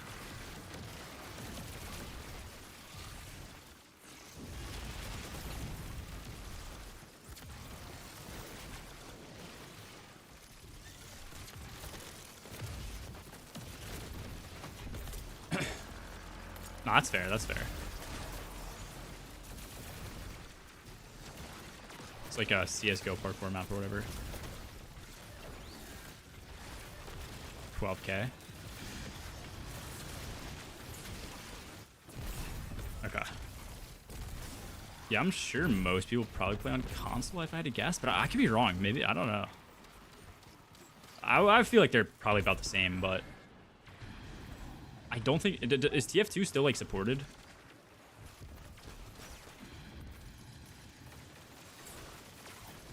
Oh, dude, I agree. Source Engine is fucking the goat.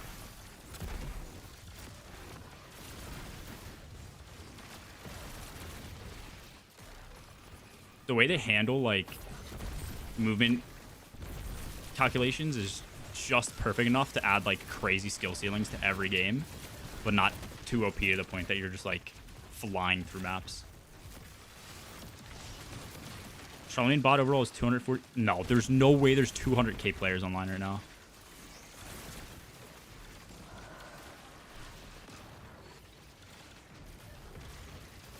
Melbourne Cup Buffet and Trivia Night. Oh, I just got railed. Trivia Night doesn't sound bad. I don't know what the Melbourne Cup thing is.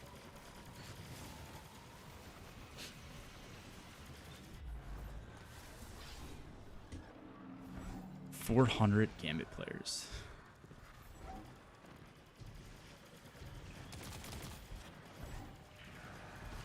What is Blood doing over here?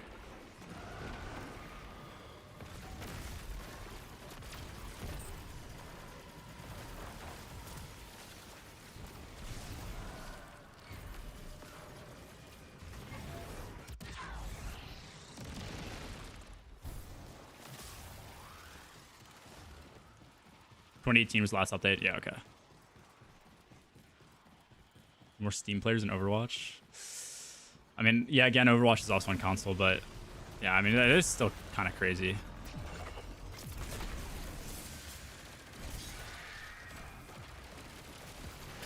Oh, I'm like low on special.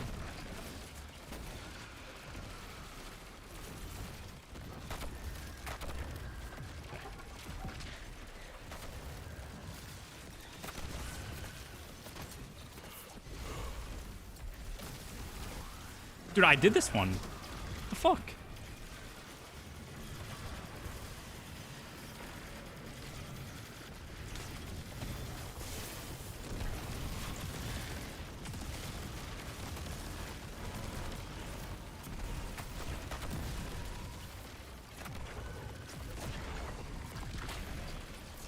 Oh, okay.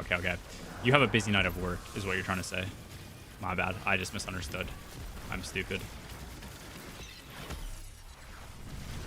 Yeah, nice super, buddy. You don't get the hit damage.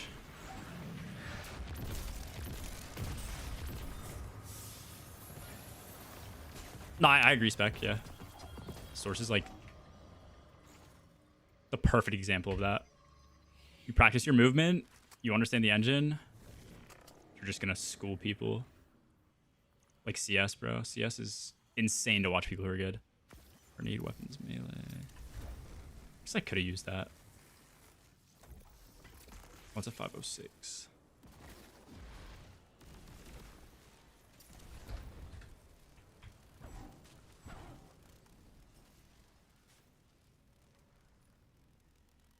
I'll watch a bit of it if you send it in as we queue.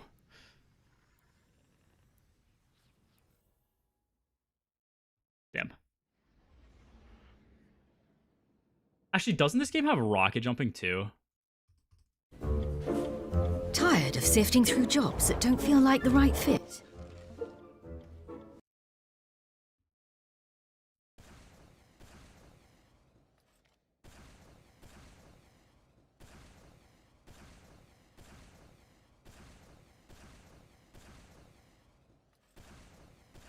Yeah, this is crazy. It's like the same thing as like CS maps, except you don't have like this rocket jumping.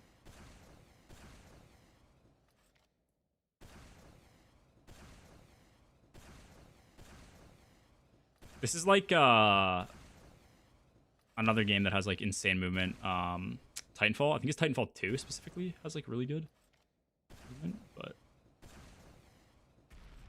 that's cool.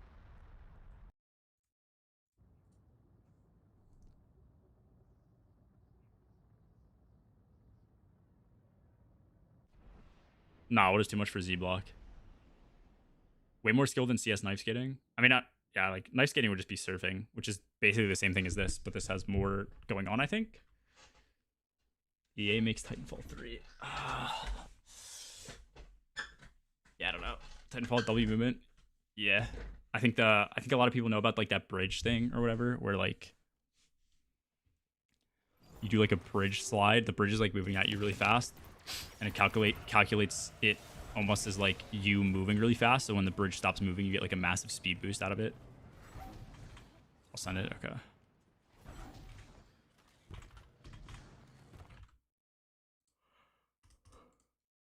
Foon too much for Z Block. It's a bunny hop frag movie. Is it just like somebody bunny hopping into kills?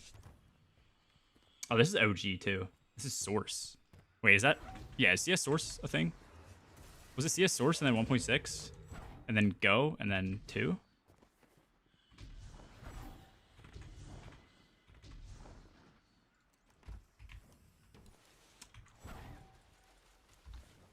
Or was 1.6 first?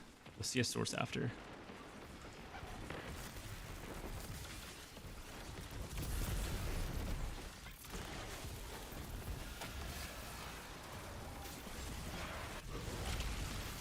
To me, it's just crazy how like pros played some of those games as like children, and then I guess there wasn't like much of a pro scene developed back then, and then like, you know, CS:GO really developed it, and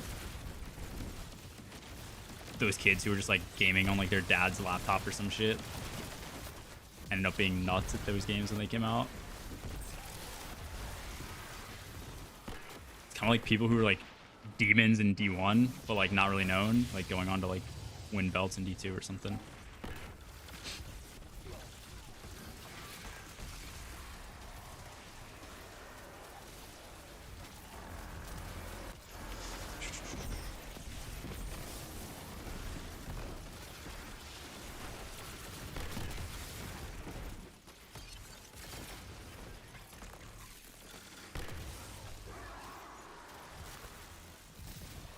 Dude, Paramore has so many good songs.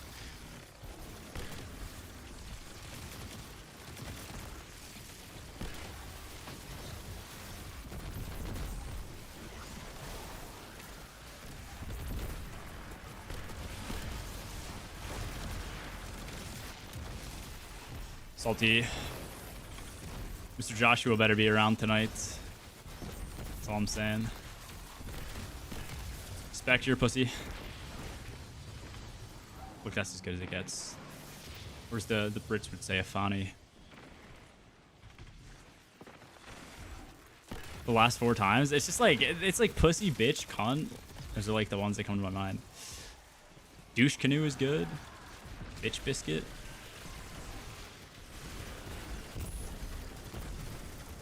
I'll let him know. I need to see if Ice is around, and then I don't know if Loggo's around, but I want to do that EDP thing. The Quadapoptes. Cutthroat. Maybe with Banes, but maybe try it without Banes first.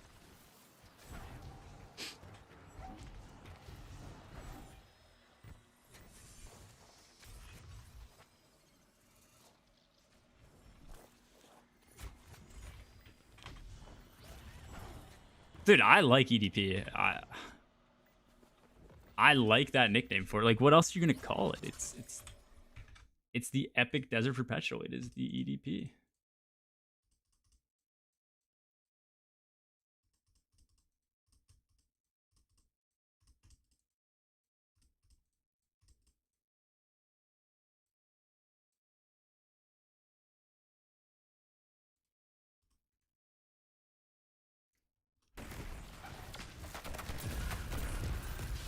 The Raid Exotica cupcake?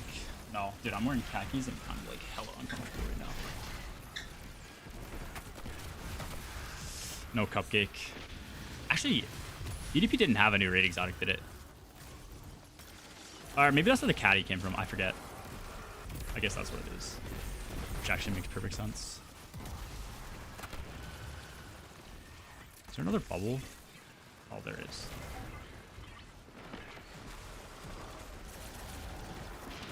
Much longer? I think this might be the last one. I like doubled my candy, so if we do another stream or 2, I should have a good amount of candy. Like 50k is what, 20 exotics? gonna have to like actually use them all. I'm gonna have to do a vault cleaning too, to like actually have space for these. Although I can delete a lot of old exotics that I have, so probably do that. Probably do that and map out which exotics I actually need to get. Was good, little jit. Am I allowed to say that?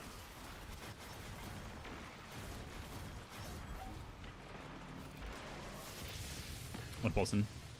Bolson, any prog? I haven't played Deadlock in a while. I was talking about it earlier. You make any progress on Phantom?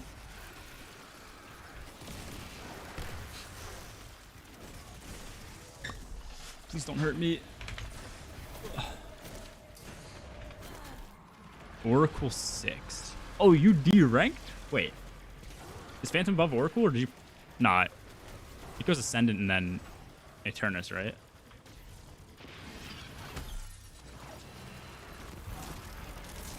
Oh, that's fake. Duo Crota? I have done Duo Crota, yeah. I think I have Duo Flawless. I think I did it with Kirby? I don't remember who. Or Hui?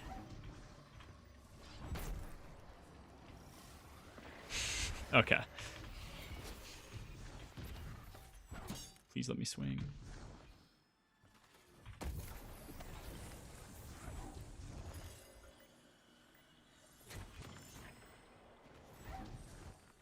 DSC or Crota? DSC, probably. Although the strats for DSC might make it way easier now. And damage is going to be way easier. So maybe Crota? I think I remember when I did them, DSC was a lot more of a mechanical challenge. Crota was just harder to stay alive and deal damage. Now, living and dealing damage is probably way easier in Crota with like Prismatic and other like damage options that exist. In DSC, there's probably a lot more ways to do it duo, so that probably makes it a lot easier.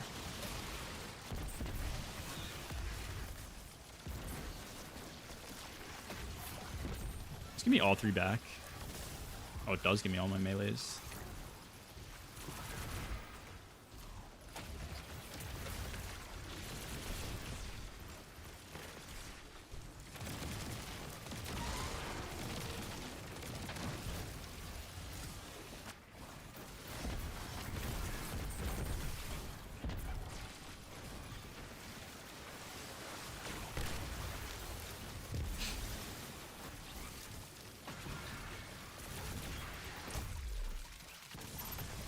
Also, have you been convinced to run the dungeon?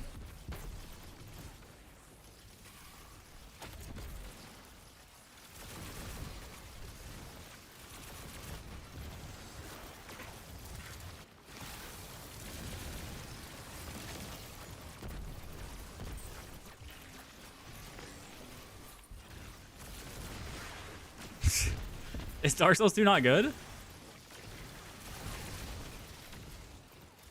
Dude, I need fucking treats. Where are these treats going?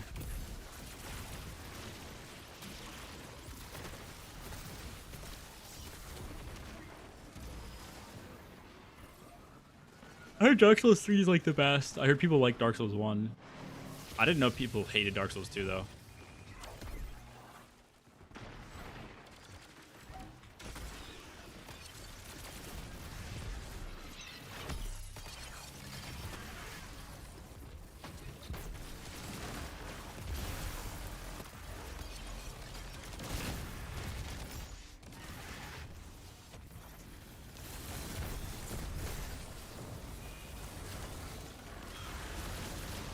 Brother, like, how many particle effects or like grab and slow effects are they gonna give these guys?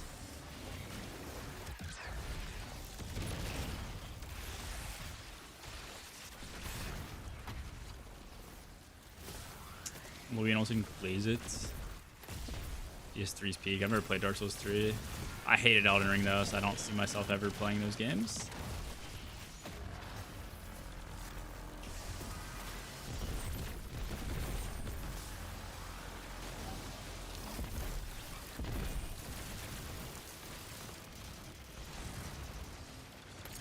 Oh, it's just like poorly optimized. Borderlands 4, I like BL4. There wasn't much to do like after you beat the game. Like there's no end game. I guess I could and probably should go back and like make max level characters, but I feel like by the time I play the game next, it'll be when the next character comes out, in which case I want to play the new character, and I'll just like do a fresh run on that guy. So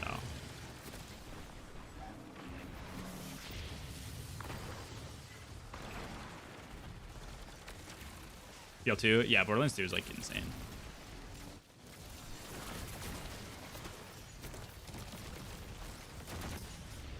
Well, like, where's my health?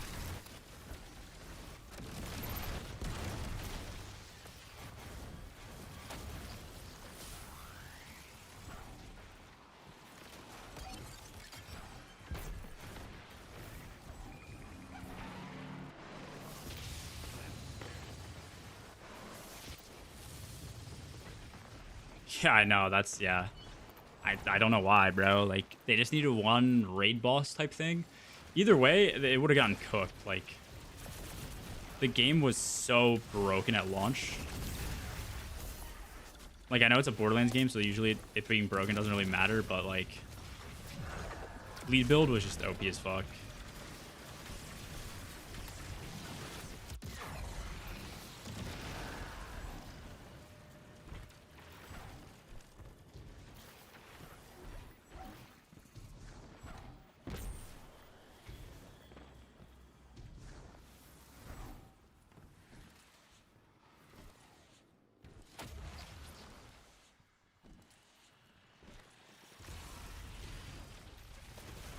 I think Louis would talk with G.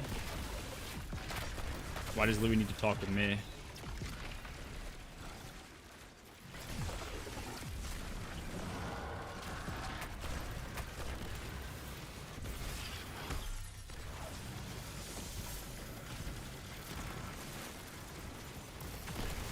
Oh yeah, I actually heard. Yeah, okay. So BO4 was actually like really good for me because I have a 40 series card, and my like the AI frame generation, like the DLSS or whatever, is really good. Maybe not as good as 50 series cards, but yeah, I guess if you didn't have that, it was probably pretty shit. Because mine was shit until Tori like helped me turn it on.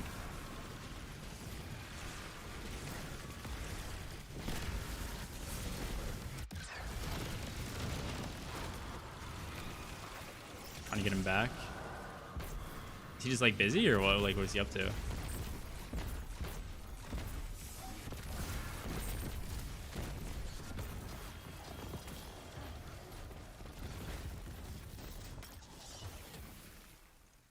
It's 506. 503, 504. It's like the worst power progression method ever. He doesn't like to VC anymore. What does that mean? Does he just doesn't like talking to people? Like he plays games and shit?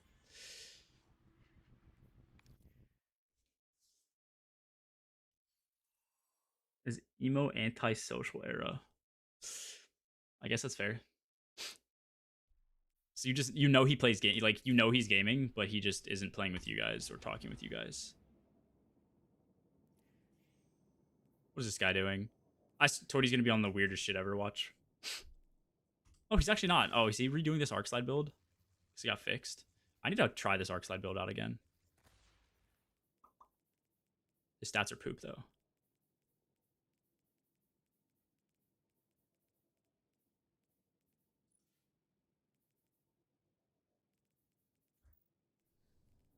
I swear Torty's always off some meta shit. He says he only plays on weekends and doesn't want to VC. Interesting, okay. RB there yet? Master of Arms is tech? I mean, actually, it's probably not that bad. I don't know what does it give? What is that gun called? Mint Retrograde? 15. Does it go up to 25? That's actually not that bad for a roaming damage perk. Maybe that's better than Chain? I don't even know. Surely Chain is just like better though. I don't know. And Keitel for Bellkeepers. Yeah, it's probably, actually, it is probably better than just roaming with like bait or honing on your thing.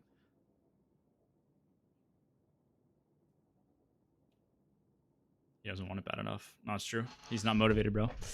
He's not motivated at all. I might have to mark that down in his boundless application, you know? Unmotivated player.